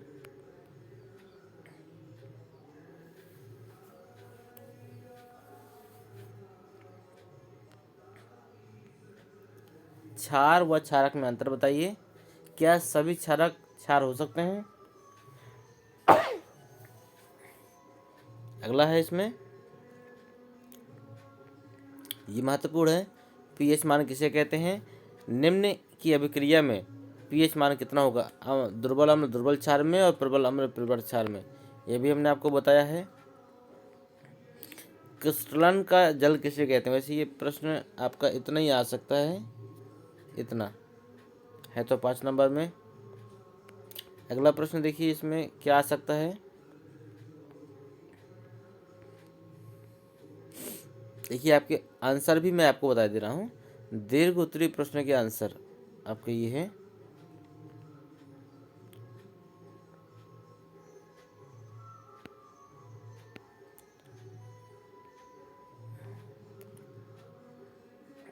धोने का सोडा का दिया गया है आपका। ये 2 प्रश्न थे आपके, दोनों के आंसर मैंने आपको बता दिए हैं इसमें। अगर आप ना कर पाए तो आप देख लीजिएगा इससे, ठीक है। पहला प्रश्न ये था आपका, इसके कोई 2 उपयोग लिखिए। और इसमें लिखा है ना, पदार्थ का नाम हुआ सूत्र, 10 जल के अणु होंगे। तो इसका आपको आंसर आपने दे दिया है। एक इसका हमने आंसर दे दिया है, तो ये आपके लिखे हुए, चाहे तो आप इसको लिख लीजिएगा। इसके बाद में हमारा स्टार्ट होता है तीसरा अध्याय, लेकिन तीसरा अध्याय हम आपको मिलेंगे अगले वीडियो में। तो यदि सभी बच्चे इस वीडियो को लाइक करते हैं, यदि आपको लगा है कि इससे आपने कुछ सीखा है और आपको परीक्षाओं में कुछ बेहतर मिलेगा, तो आप कृपया एक बार इस वीडियो को लाइक ज़रूर करें। और चैनल को यदि अभी तक सब्सक्राइब नहीं किया है तो मैं लास्ट बार आपसे बोलता हूँ कि इसको सब्सक्राइब ज़रूर करें और सभी दोस्तों से भी करवाएं, क्योंकि यहाँ पर 9वीं से लेकर 12वीं तक के आप सभी क्लासों की तैयारी करेंगे। इसके अतिरिक्त जो बच्चे कंपटीशन की तैयारी कर रहे हैं उनके लिए भी कुछ स्पेशल वीडियोज़ मिल रही हैं जो कि उनके कंपटीशन की परीक्षाओं में काम देंगी। तो यदि किसी बच्चे की विशेष कमजोरी है किसी विशेष विषय में तो वो 9919425442 इस नंबर पे आप अपना नाम, विद्यालय का नाम, कक्षा और अपने किस विषय की कमजोरी है उसको आप हमारे साथ साझा करें। हमारा प्रयास रहेगा आपके उस विषय से संबंधित जितने भी ई नोट्स होंगे और मॉडल पेपर होंगे हम आपको उपलब्ध कराएंगे। आपका बेहतर रिजल्ट ही हमारी शुभकामनाएं हैं और यही हमारी कामना है कि आप आने वाली बोर्ड परीक्षाओं में अच्छे से अच्छे अंक अर्जित करें। धन्यवाद।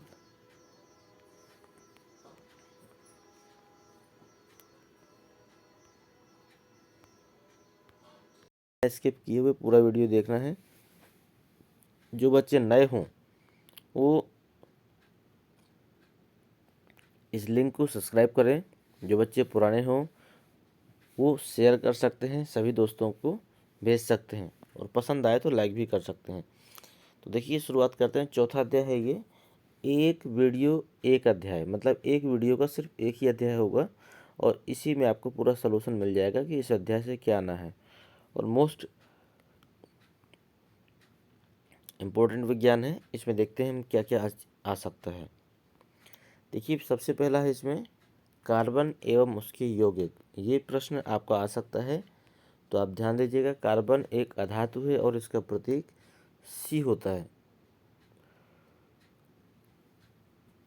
कार्बन कहाँ कहाँ पाया जाता है तो कार्बन भूपर्पटी में पाया जाता है, खनिजों के रूप में 0.02% होता है तथा वायुमंडल में कार्बन डाइऑक्साइड के रूप में पाया जाता है 0.03%। ये लगभग सभी जगह पाया जाता है। और कहाँ पाया जाता है, सभी सजीव पौधे हुए जंतु, ध्यान दीजिएगा, जहाँ पर आपको काला रंग प्राप्त हो जाए जिसको जलाने पर मान के चलिए कि वहाँ पर कार्बन की कुछ ना कुछ मात्रा उपलब्ध है। ये पौधे और जंतुओं के शरीर में भी कार्बन पाया जाता है। कार्बन में बंध कितने होते हैं तो ध्यान दीजिएगा, कार्बन का जो परमाणु होता है उसमें परमाणु की संख्या 6 होती है और इलेक्ट्रॉनिक विन्यास इसका होता है 2 कक्षाओं में जाके जाता है। कैसे जाता है, पहली कक्षा में 2 होते हैं और दूसरी कक्षा में 4 होते हैं। 2 ये हो गए, 1 2 3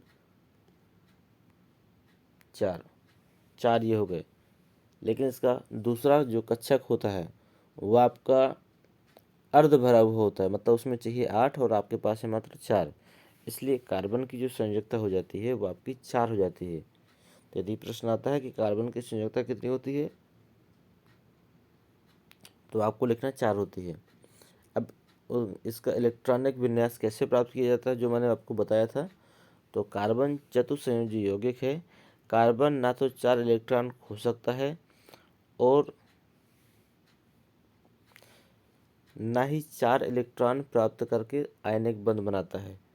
इसके पास क्या होता है, 4 अतिरिक्त इलेक्ट्रॉनों को धारण करना कार्बन के लिए अत्यंत कठिन होता है। मतलब कार्बन के पास 4 है और 4 नहीं है, मतलब टोटल 8 होने चाहिए दूसरे कोष में, लेकिन इसके पास मात्र आधे हैं। तो ये ना तो त्याग सकता है 4 के चारों और ग्रहण करने में भी इसको बहुत समस्याएं होती हैं। तो कार्बन द्वारा 4 इलेक्ट्रॉन खोने के लिए अत्यधिक ऊर्जा की आवश्यकता होती है। इसलिए कार्बन अपने अन्य परमाणुओं तथा तत्वों के साथ साझेदारी करके एक आबंध बनाता है।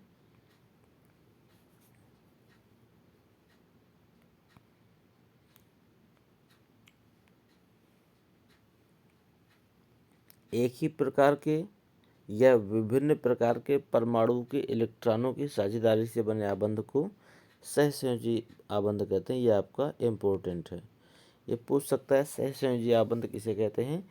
तो एक ही प्रकार के या विभिन्न प्रकार के परमाणुओं के इलेक्ट्रॉनों की साझेदारी से बने आबंध को सहसंयोजी आबंध कहते हैं। ये प्रश्न यहाँ से पूछा जा सकता है। और इसमें से क्या है, यहाँ से आप समझ सकते हैं, जिससे एक ही प्रकार के परमाणुओं से बने। तो जैसे हमने ले लिया H2, तो आपको पता है हाइड्रोजन में मात्र एक ही परमाणु होता है और दूसरे हाइड्रोजन में भी मात्र एक ही परमाणु होता है। ठीक है, दोनों के पास एक एक है, लेकिन आप भी जानते हैं कि पहले कोष में कम से कम 2 इलेक्ट्रॉन होने चाहिए, लेकिन यहाँ पर तो दोनों के पास एक एक है। इसलिए क्या करते हैं,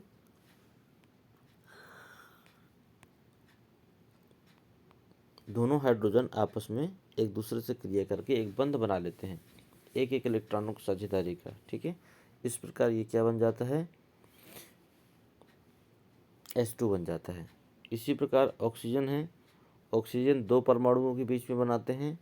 तो O के पास 2 होती, बाहरी कोष में कितने की कमी होती है, इसका टोटल होता है 8। तो 2 पहले कोष में जाते हैं और दूसरे कोष में 6 जाते हैं, 2 की कमी हो जाती है। तो ये बीच में 2 बंधों को बना लेता है। वैसे इसको बनाने का तरीका आपका यही है कि अगर आपको इलेक्ट्रॉनिक विन्यास बनाना हो तो आप उस तरह बनाएंगे, या फिर आप इस तरह भी बना सकते हैं। तो ये तरीका आपके लिए बेहतर है। आप ऐसा करिए, ये हाइड्रोजन का एक बनाइए और हाइड्रोजन का दूसरा बनाइए, जितने का सहयोग कर रहा हो एक दूसरे से उतने बीच में लिख दीजिए। जैसे इसने एक पहले वाला कर रहा था और एक दूसरे वाला कर रहा था, तो कुल मिलाकर 2 कर रहे थे, तो आपने 2 लिख दिए। ठीक है, और ऑक्सीजन में देखिए कैसा था, ऑक्सीजन में भी इसी तरह था, एक ये था और एक ये था। तो ये कितने कितने की साझेदारी कर रहे थे, ये 2 2 की कर रहे थे। तो यहाँ पर आप 4 बार लिख दीजिए, 1 2 3 4, इसको 4 बार लिख देंगे आप, तो ये आपका आ जाएगा। तो आसान भी है, ये पेपरों में भी आता है, ये 100 में 100% पेपरों में आएगा। सहसंयोजी यौगिक के भौतिक गुण पूछे जाते हैं। तो सहसंयोजी यौगिक के गलनांक और क्वथनांक कम होते हैं, क्योंकि इनके बीच अंतर आणविक बल बहुत कम होता है। और सहसंयोजी यौगिक के विद्युत के कुछ अलग होते हैं, क्योंकि इलेक्ट्रॉनों के बीच कोई और आवेशित कण नहीं होते हैं। तो ये दोनों पॉइंट देख लीजिएगा, इसके भौतिक गुण पूछे जाते हैं।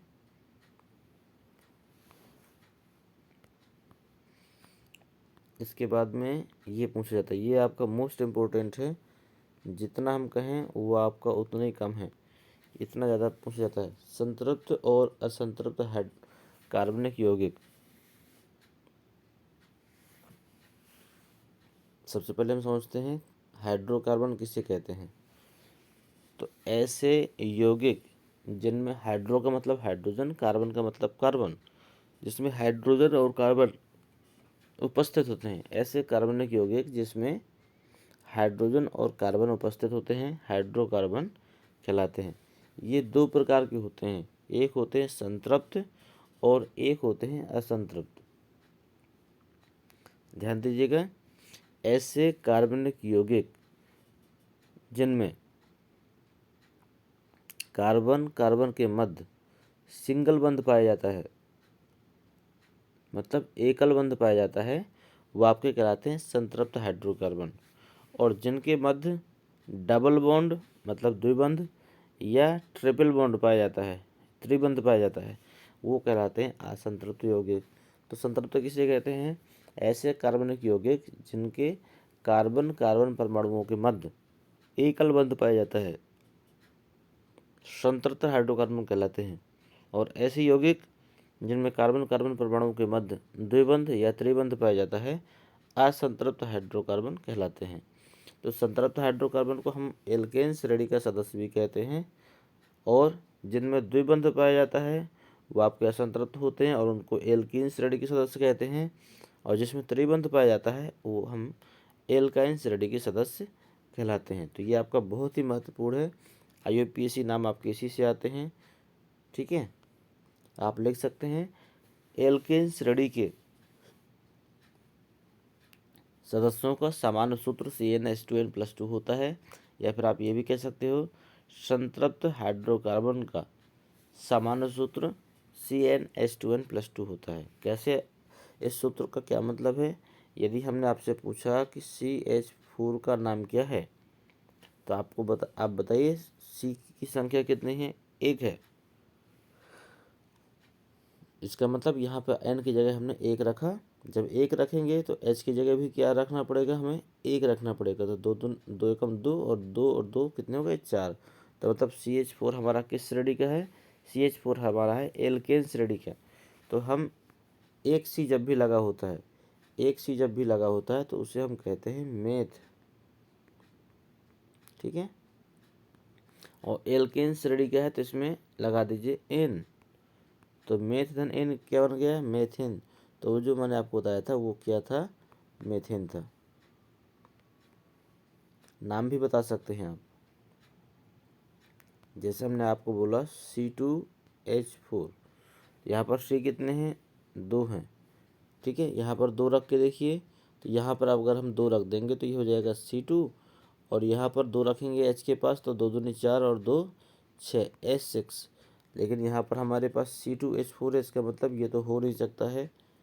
यहाँ देखिए एल्कीन में, यहाँ देखते हैं, तो यहाँ पर रखेंगे तो C2, ठीक है, और 2 दूनी 4, H4। इसका मतलब किस श्रेणी का है,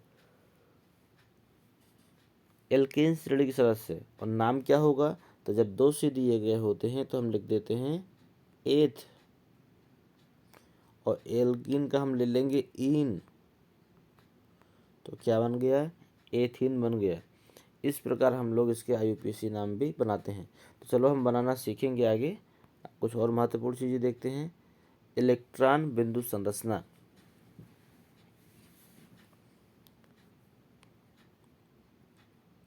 इलेक्ट्रॉन बिंदु संरचना में हम सभी जितने भी कार्बन के साथ परमाणु लगे होते हैं, चाहे वो हाइड्रोजन के हों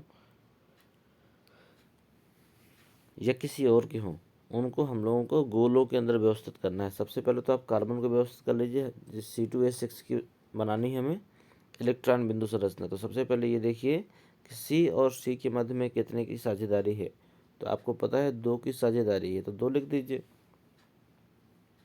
ठीक है। क्योंकि C2H4 आपका, अभी हमने आपको बताया था, सॉरी, C2H6 हम पहले देख लेते हैं किस श्रेणी के सदस्य है।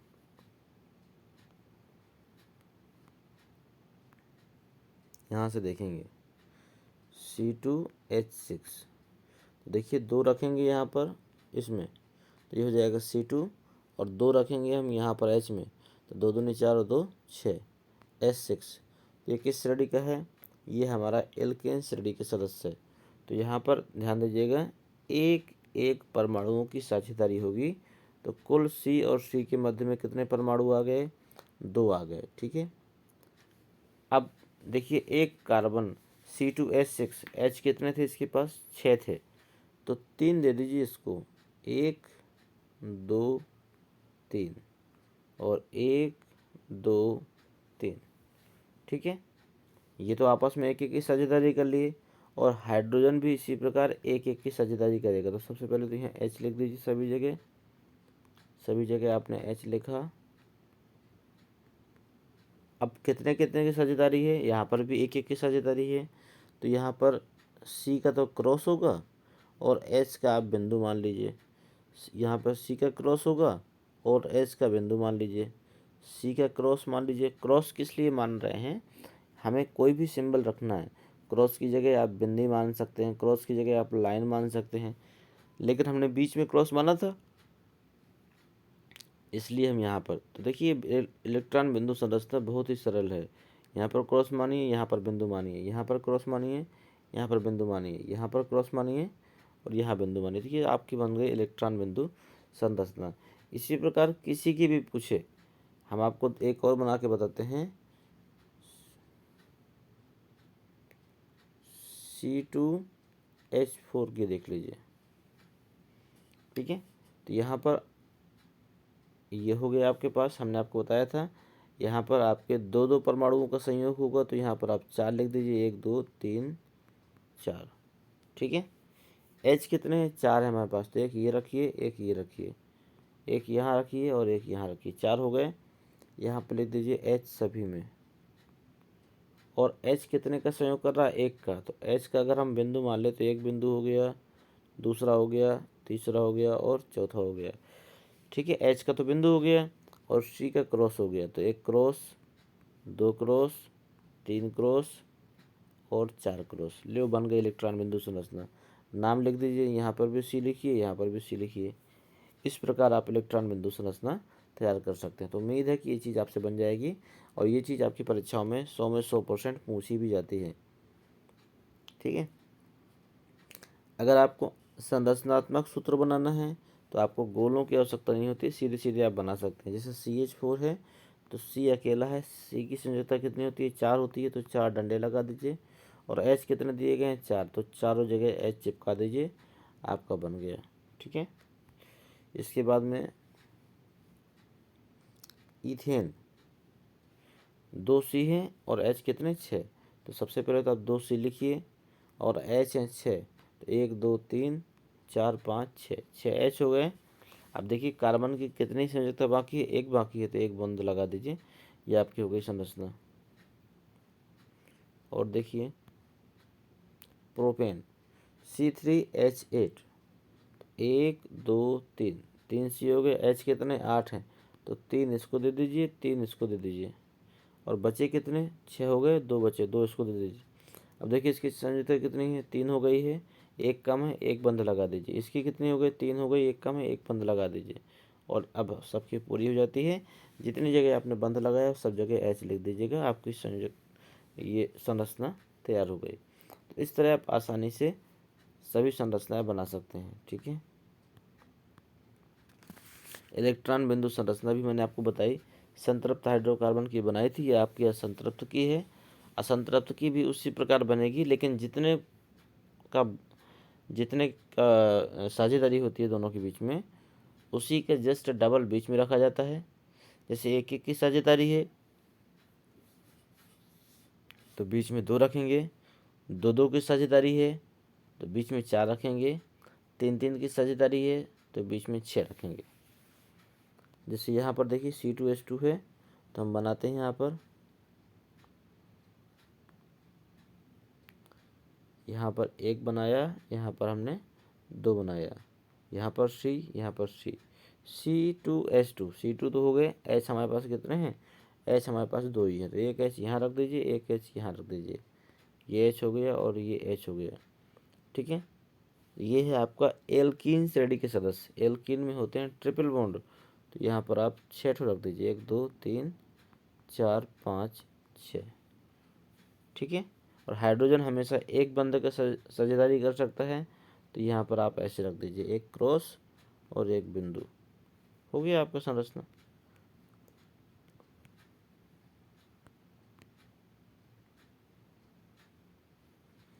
तो इलेक्ट्रॉन बिंदु संरचना भी आप सीख गए हैं और आणविक संरचना भी आपने सीखी है। ये देखिए आपका असंतृप्त हाइड्रोकार्बन की संरचनात्मक सूत्र भी दिए गए हैं। उसी प्रकार है, जहाँ पर सिंगल बॉन्ड था यहाँ पर डबल बॉन्ड भी लग सकता है। जैसे मैं इसकी बना के दिखाता हूँ आपको, C3H6 है, 1 2 3, 3 C दिए गए, हमने ले लिया है। ठीक है। इसके बाद H कितने, 6 हैं, 3 हमने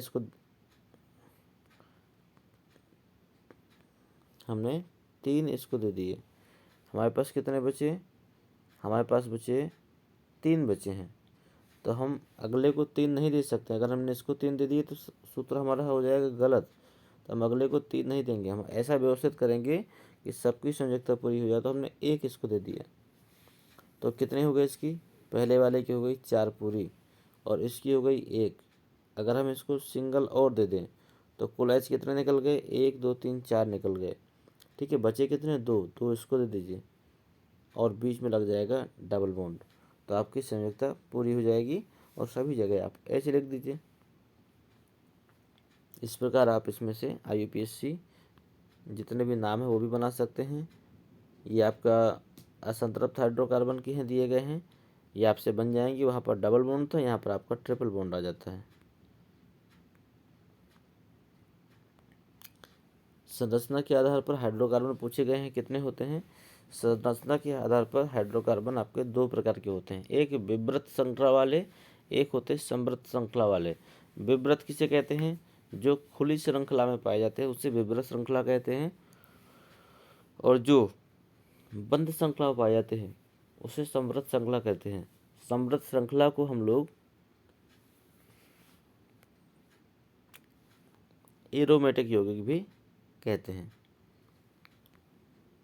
ठीक है, इसमें से वैसे जो आपके सिलेबस में है वो सीधी श्रृंखला है और शाखित श्रृंखला है।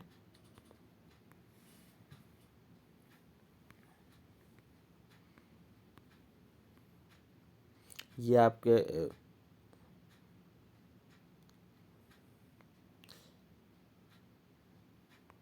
ये आपके उसके हैं, बेंजीन वाले हैं ये। इसमें हम आपको IUPAC नाम बनाना बताते हैं, कैसे बनेंगे। देखिए, जहाँ पर सिर्फ एक सी दिया गया हो तो वहाँ पर होता है मेथ। ठीक है, 2 सी दिया गया हो तो हो जाता है एथ, 3 सी दिया गया हो तो हो जाता है प्रोप। ठीक है, और 4 सी दिया गया हो ब्यूट, 5 सी दिया गया हो पेंट। इतने में आपका काम चल जाएगा। ठीक है, होने का तो ये 10 तक होते हैं, लेकिन 5 तक में आपका काम चल जाएगा। मेथ, एथ, प्रोप, ब्यूट। तो संख्या ध्यान दीजिएगा, 1 में मेथ, 2 में एथ, 3 में प्रोप, 4 में ब्यूट और 5 में पेंट। तो ये चीज़ें हैं। तो अब हम देखते हैं IUPAC नाम कैसे बनते हैं। जैसे इन्होंने लिख दिया है यहाँ पर, यहाँ पर लिखे हैं। यहाँ से अब नाम बना सकते हैं C2H4। तो C की संख्या कितनी है? 2 है। तो 2 से आपने पढ़ा था क्या होता है? एथ होता है। ठीक है, हमने एथ लिख दिया। और यहाँ पर देखिए बॉन्ड कौन सा लगा है? त्रिबंध लगा है। त्रिबंध किस में होता है? एल्कीन श्रेणी में होता है कि एल्काइन में होता है? जो सिंगल बंध होता है वो होता है आपका एल्केन श्रेणी में। ठीक है, और द्विबंध होता है वो होता है एल्कीन श्रेणी में। और त्रिबंध किस में होता है? एल्काइन श्रेणी में। तो यहाँ पर आयन आ गया, क्योंकि त्रिबंध है तो आयन लगा दो। तो एथ धन आयन क्या हो गया? एथ आयन। तो ये आपका बन गया। इस प्रकार IUPAC नाम बनते हैं। ठीक है, यहाँ पर 3 सी है तो मेथ, एथ, प्रोप। तो 3 से हो गया प्रोप। और यहाँ पर बंध कौन सा लगा है? त्रिबंध लगा है। तो त्रिबंध में आप क्या कह सकते हैं? आयन। ठीक है, तो ये क्या बन गया? प्रोपायन। और क्या है अगला? C4H6। तो जब 4 सी होते हैं तो मेथ, एथ, प्रोप, ब्यूट। तो ये हो गया आपका ब्यूट। और त्रिबंध लगा है तो आयन, तो क्या बन गया? ब्यूटायन। तो यही आपका ब्यूटायन भी है। तो ध्यान दीजिएगा कि आप ये नोट कर लीजिएगा, 1 सी है तो मेथ, 2 सी है तो एथ, 3 में एथ में मेथ, प्रोप, 3 में प्रोप, 4 में ब्यूट, 5 में पेंट, 6 में हेक्स, 7 में हेप्ट। इस प्रकार 5 तक ही आप याद कर लेंगे तो पर्याप्त है, इससे ऊपर नहीं आपका आएगा।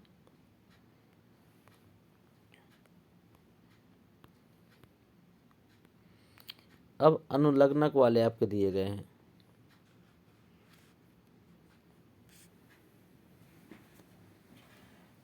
किसी में आपने देखा होगा C2H5Cl, किसी में Cl लगा होता है, किसी में लिखा होगा C2H5OH। तो ये आपके समूह होते हैं। तो मैं आपको बता दूं, ये ClBrI ये आपके हेलोजन समूह होते हैं। और OH आपका एल्कोहल समूह होता है। और CHO सिंगल बॉन्ड CHO ये आपका एल्डिहाइड समूह होता है। और सिंगल बॉन्ड CO ये आपका कीटोन समूह होता है। ठीक है, तो ये समूह भी आपके लगे हो सकते हैं, तो समूह भी हम अभी आपको बताएंगे। और एक आपका कार्बोक्सिलिक समूह भी होता है, single bond COOH, single bond COOH ये आपका कार्बोक्सिलिक समूह भी होता है। ठीक है, तो ये चीज़ें आपके कोर्स में हैं और इनको आप विशेष रूप से देखिए, ये आपके आ सकते हैं।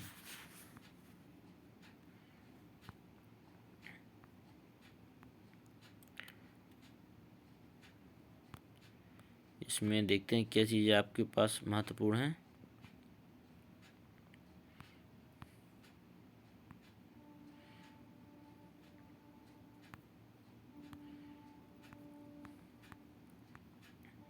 ये आपका है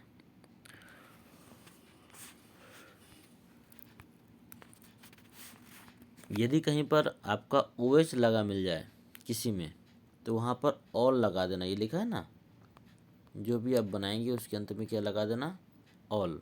तो जैसे यहाँ पर देखो 3C हैं, तो 3C से आप बताइए क्या होता है, मेथ एथ प्रोप।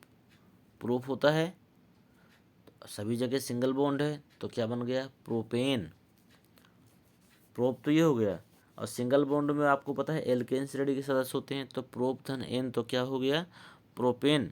और प्रोपेन में जोड़ दो ऑल, क्योंकि यहाँ पर लगा है OH, तो क्या बन गया, प्रोपेनॉल। चलो दूसरा देख लेते हैं, समझ में कम आया हो तो। इसी का दूसरा भी है।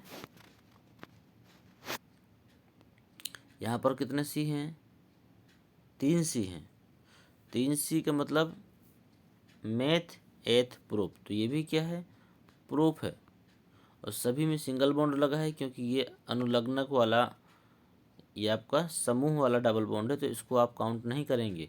सिर्फ C के बीच में देखिए कितने के बॉन्ड है, सिंगल बॉन्ड है, तो बन गया प्रोप धन एन, तो क्या बन गया, प्रोपेन। और इसमें क्या जोड़ा है, CHO, इसका मतलब एल्डिहाइड समूह, तो यहाँ पर हम जोड़ देंगे अल। तो ये प्रोपेन धन एन क्या बन गया, प्रोपेन, और उसमें जोड़ो अल, तो क्या बन गया, प्रोपेनल। तो ये आपका UPSC नाम है, इसका तैयार हो गया। और इसका देख लेते हैं, CC में ये आपका अनुलग उसका है, समूह का, तो ये हम डबल बॉन्ड नहीं जोड़ेंगे, हम C और C के मध्य के बॉन्ड जोड़ेंगे, कि कहीं डबल तो नहीं है, तो कहीं पर भी डबल नहीं है, C और C के मध्य में सब सिंगल बॉन्ड है। तो ये मेथ एथ प्रोप, तो इसमें भी क्या है, प्रोप है, सिंगल बॉन्ड है, तो प्रोपेन हो गया, ठीक है। और समूह क्या लगा है, कीटोन समूह, लेकिन यहाँ पे इसने गलत लगा दिया है, कीटोन समूह में CO होता है, इसने H लगा दिया है, क्योंकि H में कभी भी डबल बॉन्ड नहीं लगता है, तो यहाँ पर आपका O होना चाहिए, ये गलत लिखा है, H नहीं होगा, ठीक है। तो ये आपका जब भी कीटोन समूह लगता है, तो यहाँ पर हम ऑन जोड़ देते हैं, क्या जोड़ देते हैं, ऑन। तो प्रोपेन धन ऑन, तो क्या बन गया, प्रोपेनोन। तो ये आपका UPSC नाम है। कार्बोक्सिलिक समूह में देख लीजिए, सभी जगह C में सिंगल बॉन्ड है, तो ये भी क्या बन गया, प्रोप धन, तो प्रोपेन ही कर देते हैं, क्योंकि सिंगल बॉन्ड है तो प्रोपेन तो बनेगा ही बनेगा, तो प्रोपेन तो ये बन गया। अब अगर कार्बोक्सिलिक समूह कब होता है, जब COOH मिलता है, तब कार्बोक्सिलिक होता है, तो इसमें हम क्या जोड़ देते हैं, ओइक एसिड। तो प्रोपेन तो ये हो गया, और ओइक एसिड जोड़ेंगे तो हो जाएगा प्रोपेनोइक एसिड या प्रोपेनोइक अम्ल। तो ये इसका UPSC नाम बन गया। तो उम्मीद करते हैं तो सभी बच्चों को UPSC समझ में आ गए होंगे। ये आपके मोस्ट इम्पोर्टेंट हैं, और परीक्षाओं में तो ये मान के चलिए कि इनके बिना पेपर बन ही नहीं सकता है। इसकी विस्तार से जानकारी के लिए IUPSC का एक वीडियो आपका उपलब्ध है, जिसमें से एक नहीं कम से कम 4-5 वीडियो हैं, जिसमें से आप सभी IUPSC नामों को बहुत विस्तार से सीख सकते हैं। अगला प्रश्न देखिए, दहन और ऑक्सीकरण आ जाता है।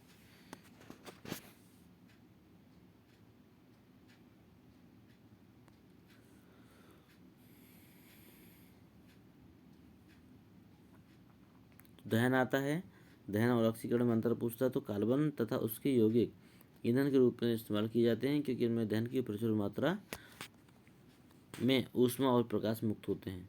संतृप्त हाइड्रोकार्बन वायु की उपस्थिति में जलने पर नीली ज्वाला उत्पन्न करते हैं, और असंतृप्त हाइड्रोकार्बन दहन करने पर धुएं वाली पीली ज्वाला उत्पन्न करते हैं, क्योंकि असंतृप्त हाइड्रोकार्बन में कार्बन की प्रतिशत मात्रा संतृप्त से अधिक होती है, और वायु की उपस्थिति में कार्बन का पूर्ण उपचयन नहीं हो पाता है। ये दहन अगर आता है तो आप ये सब लिखेंगे इसमें। और इसके बाद में आपका कुछ और महत्वपूर्ण चीज़ें इसमें एथेनॉल के गुणधर्म और पूछा जा सकता है। तो एथेनॉल आपका रंगहीन, गंध और जलने वाला स्वाद होता है। इसमें जल में घुलनशील होता है, उदासीन प्रकृति का होता है, ये इसके लिए महत्वपूर्ण है। और क्या इसमें आ सकता है, एथेनॉल के भौतिक गुणधर्म एथेनॉल का आपने पढ़ा ना ऊपर, तो उसमें एथेनॉल का आपका रंगहीन, स्वाद में खट्टास, सिरके जैसी गंध होती है। शुद्ध एथेनॉइक अम्ल शीतलन करने पर बर्फ की तरह जम जाता है, इसलिए इसे ग्लेशियल एसिटिक अम्ल भी कहते हैं। वैसे उतने महत्वपूर्ण नहीं है। साबुनीकरण आपका 100 में 100% पूछा जाएगा। किसी भी प्रकार से ये हर सेट में आता है साबुनीकरण की। ये आप यहाँ से यहाँ तक, मैं आपको बता देता हूँ, ये आप यहाँ से यहाँ तक तैयार कर लीजिएगा। इस साबुन तैयार करने की विधि है, हिंदी आपको देख लीजिएगा किताबों से, या फिर मैं आपको बता देता हूँ। ये समीकरण आपको याद करके जाना है, इसके बिना आपका पेपर नहीं बन सकता है। 100 में 100% महत्वपूर्ण है कि आपके पेपरों में मिलेगा ही मिलेगा साबुनीकरण। साबुन और अपमार्जक में अंतर, ये भी आपका बहुत ही महत्वपूर्ण है। अपमार्जक कहते हैं डिटर्जेंट पाउडर को, जिसे आप लोग निरमा बोलते हैं, और साबुन होता है बट्टी वाला, जिसे घड़ी, रिन, ये सब साबुन है। तो साबुन के बारे में क्या लिखेंगे, साबुन लंबी श्रृंखला वाले कार्बोक्सिलिक अम्लों के सोडियम पोटेशियम लवण होते हैं। साबुन केवल मृदु जल में सफाई देते हैं, ठीक है। और अपमार्जक कौन होते हैं, ये लंबी श्रृंखला वाले कार्बोक्सिलिक अम्लों के अमोनियम या सल्फोनेट लवण होते हैं। अपमार्जक कठोर और मृदु दोनों प्रकार के जलों में झाग देते हैं और अपना सफाई करते हैं। और साबुन में क्या होता है, साबुन में जल रागी सिरा होता है, और इसमें जल विरागी है आपका। चलिए, ये आपकी मिसेल कई बार पूछा गया है और पूछा भी जाता है कि मिसेल किसे कहते हैं। तो इसमें लिख सकते हैं आप, तेल मैल कैसा होता है, तेली होता है, और जल विरागी सिरा तेल में घुल जाता है, और जल रागी सिरों के चारों तरफ पानी से घिर जाता है। इससे मिसेल की संरचना बन जाती है। यह आपका 100 में 100% उम्मीद है पूछे जाने की, क्योंकि कोई साल ऐसा नहीं जहाँ पर ये ना पूछा जाता हो। तो ये मिसेल की संरचना है, मिसेल की संरचना, तो ये आप ज़रूर देख लीजिएगा। इसमें पूछा जा सकता है कि मिसेल के बारे में, तो आप लिख सकते हैं साबुन का मिसेल मैल को पानी में घुलाने में मदद करता है और हमारे कपड़े क्या होते हैं, साफ़ हो जाते हैं। जो मतलब साबुन का झाग छूटेगा वही आपका साबुन का मिसेल होता है, उसी से आपके कपड़ों का मैल छूटता है। आप देखते होंगे जिन साबुनों से झाग नहीं आती है उन साबुनों से कपड़े साफ़ नहीं होते हैं, और जिनसे झाग आती है उनसे कपड़े भी साफ़ होते हैं। तो साबुन आपके बनाते हैं मिसेल, और मिसेल के बाद ही आपके कपड़े साफ़ होते हैं। नीचे देखिए, साबुन कठोर जल में उपस्थित मैग्नीशियम तथा कैल्शियम लवण के साथ अभिक्रिया करके अघुलनशील पदार्थ बनाता है। ठीक है, इसी के साथ हमारी अध्याय समाप्त होता है। जो जो चीज़ें आ सकती थी मैंने आपको बता दिया। इसमें से आपका IUPAC नाम आ सकते हैं, अनुलग्नक जोड़कर भी IUPAC नाम आ सकते हैं, इलेक्ट्रॉन बिंदु संरचना आ सकती है, साबुनीकरण आ सकता है, मिसेल और इसकी संरचना आ सकती है। ये सब महत्वपूर्ण है, ठीक है। इसके बाद और कुछ प्रश्न देख लेते हैं जो आपके आ सकते हैं, इनको आप देख लीजिएगा। जल की इलेक्ट्रॉन बिंदु संरचना बनाओ, ये आपका महत्वपूर्ण है। अगला प्रश्न देखते हैं इसमें जो महत्वपूर्ण है।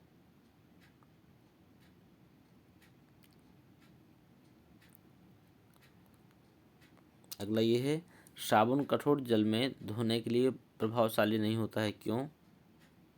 अगला है, हाइड्रोकार्बन क्या है। समजातीय श्रेणी की दो विशेषताएं।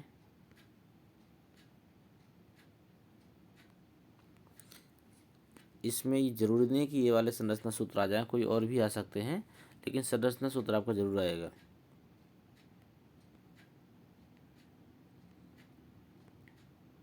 साबुन और अपमार्जक में अंतर 100 में 100% इम्पोर्टेंट है, ये आपका आ सकता है। हाइड्रोजनीकरण आ सकता है। IUPAC नाम लिखने के लिए आ सकते हैं, लेकिन ज़रूरी नहीं कि यही वाले आएँ। IUPAC आपके कोई और नाम भी हो सकते हैं।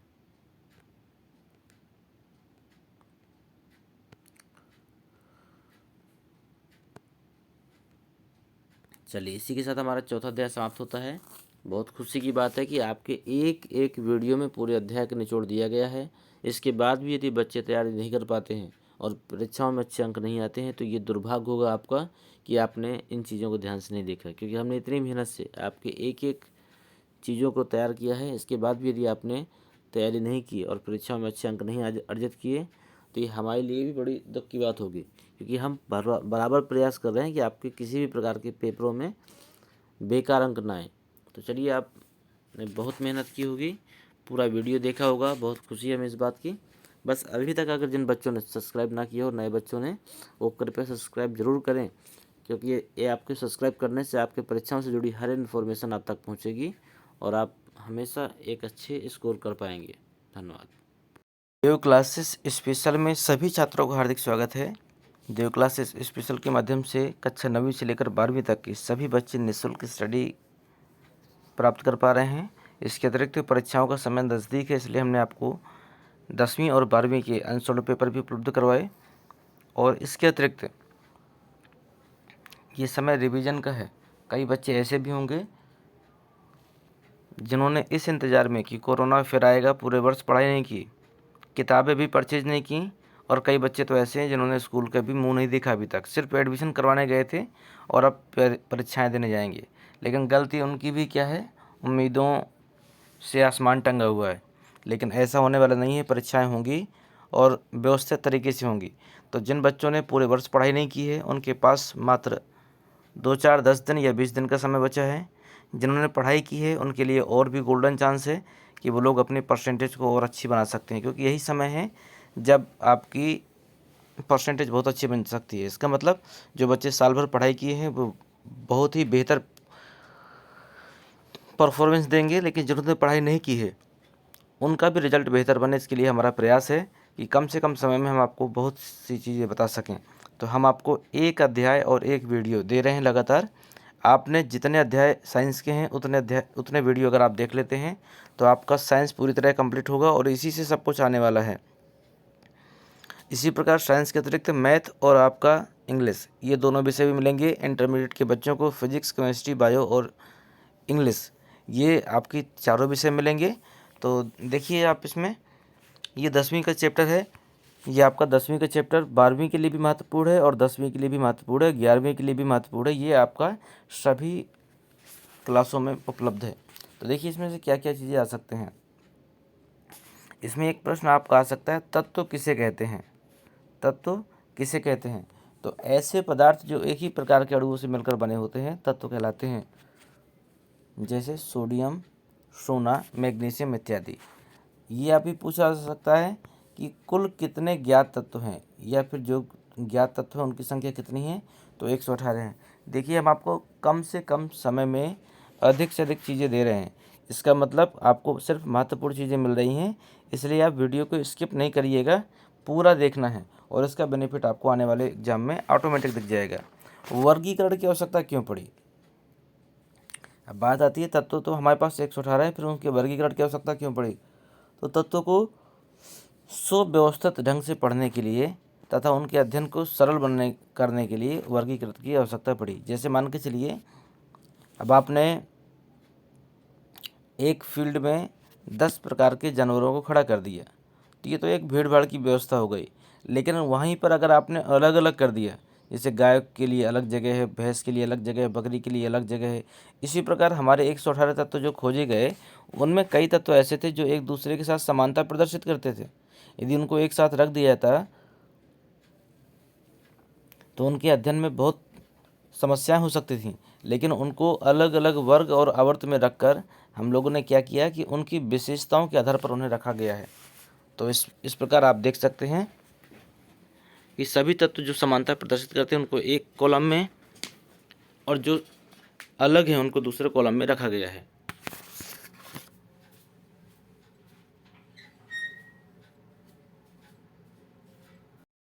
ठीक है। इसके अतिरिक्त आपका डोबे राइनर त्रिक है, ये बहुत ज़्यादा पूछा जाता है, इसका सिद्धांत भी आता है, तो आपको लिखना यही है जिसमें लिखा हुआ है, जब तत्वों को उनके बढ़ते हुए परमाणु भारों के अनुसार क्रमवार रखा गया, मतलब उनके बढ़ते हुए परमाणु भारों क्रम में रखा गया, तो 3 तत्वों के समूह प्राप्त होते हैं जिन्हें त्रिक कहा जाता है। त्रिक के मध्य वाले तत्व का परमाणु भार अन्य 2 परमाणुओं के भार का माध्य होता है।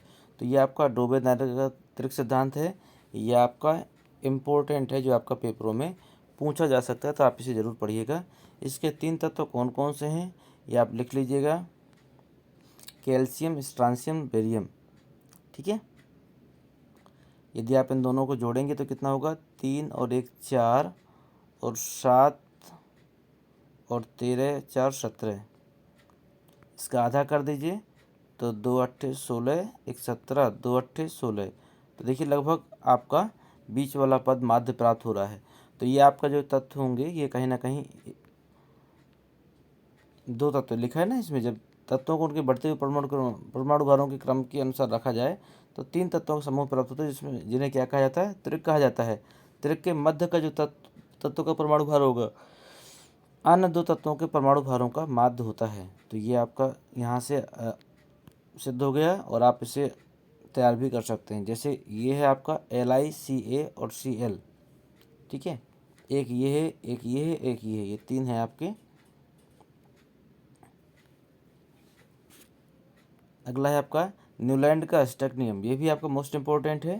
तो न्यूलैंड ने तत्वों को बढ़ते हुए परमाणु भारों के क्रम में व्यवस्थित किया, तो पाया कि 8वें तत्व के गुण पहले तत्वों के साथ समान थे। ये आपका अष्टक नियम है। इसकी तुलना संगीत के अष्टक नियम से की गई, इसलिए इसको क्या कहा जाता है, अष्टक नियम कहा जाता है। जैसे लिथियम एवं सोडियम धातु के गुण समान होते हैं। इसको हम अभी वो भी दिखा देते हैं कैसे कैसे तुलनाएं की गई। इसकी सीमाएं क्या है पहले देख लीजिए। यह नियम केवल कैल्शियम धातु तक लागू होता है। नए तत्वों के गुण इस सरणी से मेल नहीं खाते थे, और सरणी में तत्वों को समंजित करने के लिए न केवल 2 तत्वों को एक साथ रखा, बल्कि असमान तत्वों के जिनके गुणों में कोई समानता नहीं थी उनको भी एक स्थान पर रख दिया गया। तो ये आपके ये जो थे ये आपके 8वें तत्व से समानता प्रदर्शित करते थे। 1 2 3 4 5 6 7 और 8वें में फिर यही हो जाएगा, मतलब ये आपस में एक दूसरे से समानता प्रदर्शित करते हैं। ये आपका न्यूलैंड का अष्टक नियम है। ठीक है, ये आपको पूरी टेबल नहीं बनानी है, अगर पूछता है तो नियम लिखना है और इसकी सीमाएं भी लिख सकते हैं अगर पूछता है तो। मेंडलीव की आवर्त सारणी, ये भी बहुत बार आया है, तो इसमें आप लिख सकते हैं तत्वों के भौतिक तथा रासायनिक गुण इनके परमाणु द्रव्यमानों के आवर्ती फलन होते हैं। मेंडलीव की आवर्त सारणी की रासायनिक गुणधर्मों पर आधारित अगर पूछा जाता है मेंडलीव की आवर्त सारणी किस नियम पर आधारित है, तो रासायनिक गुणधर्मों पर आधारित है। इसमें से कितने समूह कितनी क्षैतिज पंक्तियाँ हैं, तो आप लिख सकते हैं इसमें 8 ऊर्ध्वाधर स्तंभ है जिन्हें क्या कहते हैं, समूह कहते हैं, और 7 क्षैतिज पंक्तियाँ हैं जिन्हें हम क्या कहते हैं, जिन्हें हम आवर्त कहते हैं। ठीक है, इसके अलावा और आपका है मेंडलीव की आवर्त सारणी की उपलब्धता क्या थी, क्या सीमाएं थी, तो इसमें उपलब्धता थी कि अज्ञात तत्वों के लिए रिक्त स्थान छोड़े गए, जैसे स्कैंडियम, गैलियम तथा जर्मेनियम के लिए। तो आपको इतना याद रखना है, अज्ञात तत्वों के लिए इसमें स्थान छोड़ा गया था। समान गुणधर्म वाले तत्वों को एक साथ स्थान मिल गया था। पिछली व्यवस्था को छेड़े बिना अक्रिय गैसों का पता लगाने के लिए अलग समूह में रखा गया था, मतलब जो भी आपकी सारणी बनी हुई थी उसको अव्यवस्थित नहीं किया गया और अक्रिय गैसों को अलग समूह में रख दिया गया था। इसकी सीमाएं क्या क्या थीं, समस्थानों की स्थिति स्पष्ट नहीं थी, इसमें हाइड्रोजन का स्थान भी निश्चित नहीं था, और कुछ तत्वों का परमाणु द्रव्यमानों के अनुसार उनका क्रम सही नहीं था। तो ये आपके पूछे जा सकते हैं, लेकिन आपकी मेंडलीव की आवर्त सारणी उतना अधिक नहीं आती है। क्या आती है फिर हम देख लेते हैं। ये टेबल दी गई है, लेकिन ये टेबल आप अपने बुक से देखिएगा तो बेहतर रहेगा। आधुनिक आवर्त सारणी आपकी आती है, आधुनिक आवर्त सारणी बहुत पूछी जाती है, या आधुनिक आवर्त नियम पूछा जाता है। तो आपको लिखना है तत्वों के गुणधर्म उनकी परमाणु संख्या के आवर्ती फलन होते हैं, ये आपके आधुनिक आवर्त नियम है। ये टेबल जो दी गई है ये आप अपना किताब में देख लीजिएगा। मेंडलीव की आवर्त सारणी के जो दोष थे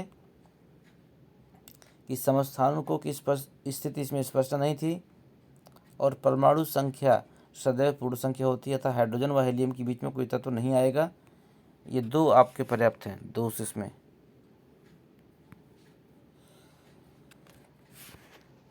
और इसके बाद में जो आपका महत्वपूर्ण है इसमें क्या आ सकता है,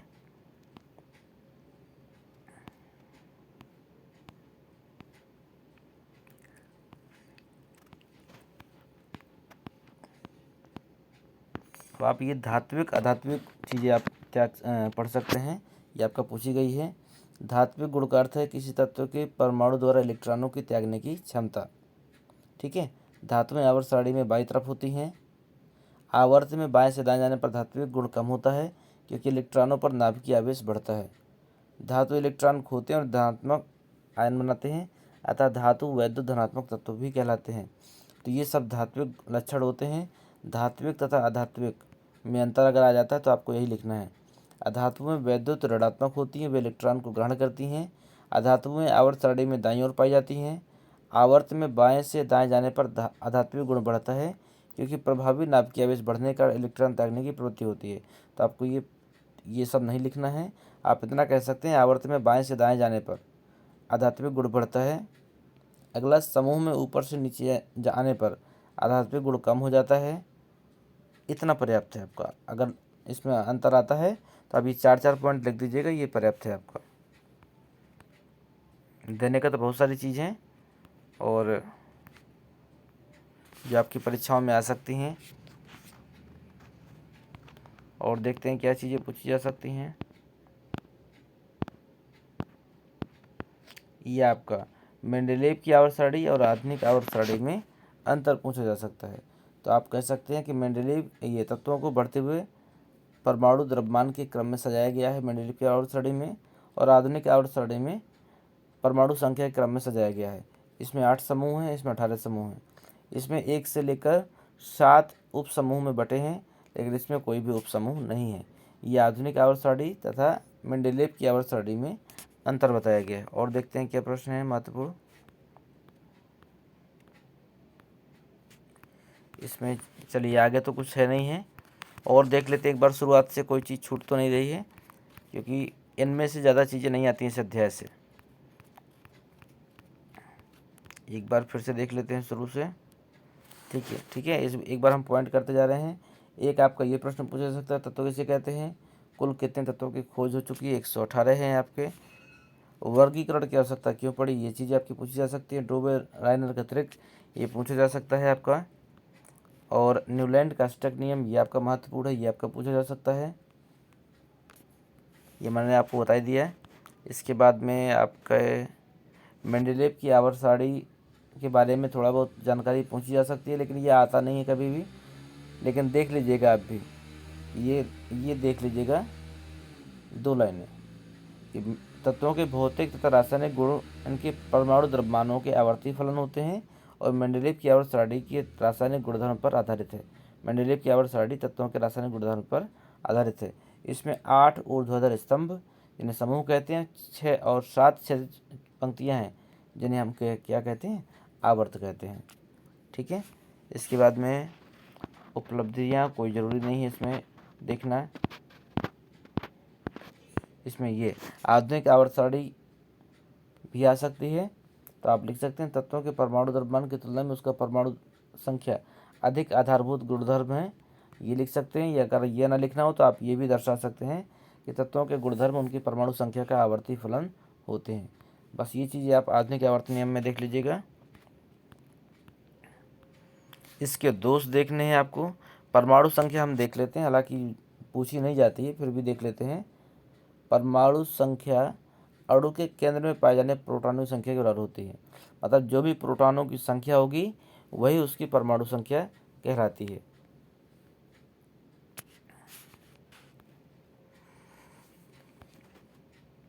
और इसमें कौन सी चीज़ें महत्वपूर्ण है? संयुक्ता देख लीजिए। परमाणु के सबसे बाहरी कोष में उपस्थित इलेक्ट्रॉनों की संख्या संयुक्ता कहलाती है। तो इलेक्ट्रॉनों की संख्या संयुक्ता नहीं कहलाती है, अयुग्मित कह सकते हैं आप। जैसे सोडियम की सबसे बाहरी कोष में कितने हैं? 1 इलेक्ट्रॉन, की संयुक्ता कितनी होगी? 1 होगी। मैग्नीशियम की 2 होगी। ठीक है, इस प्रकार सबसे बाहरी कोष में जो अयुग्मित इलेक्ट्रॉनों की संख्या होती है, ठीक है, वो हमारी संयोजकता कहलाती है।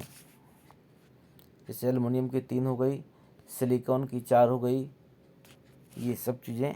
अगला है परमाणु साइज। ये आपका कभी नहीं पूछा गया तो फालतू में परेशान नहीं होना है। धात्विक और अधात्विक गुणधर्म, और बस हो गया आपका समाप्त। इससे ज़्यादा कुछ नहीं आएगा इसका इस अध्याय में। मुझे लगता है कि केमिस्ट्री का सबसे छोटा पार्ट यही है। इसमें देख लीजिए न्यूलैंड कास्टक नियम, ऐसे 3 तत्व जो डोबे-रायनर के त्रिक दर्शाते हैं। तत्वों की वर्गीकरण की आवश्यकता क्यों पड़ी, संयोजकता से आप क्या समझते हैं, आज तक कितने तत्वों की खोज हो चुकी है, और इसके बाद में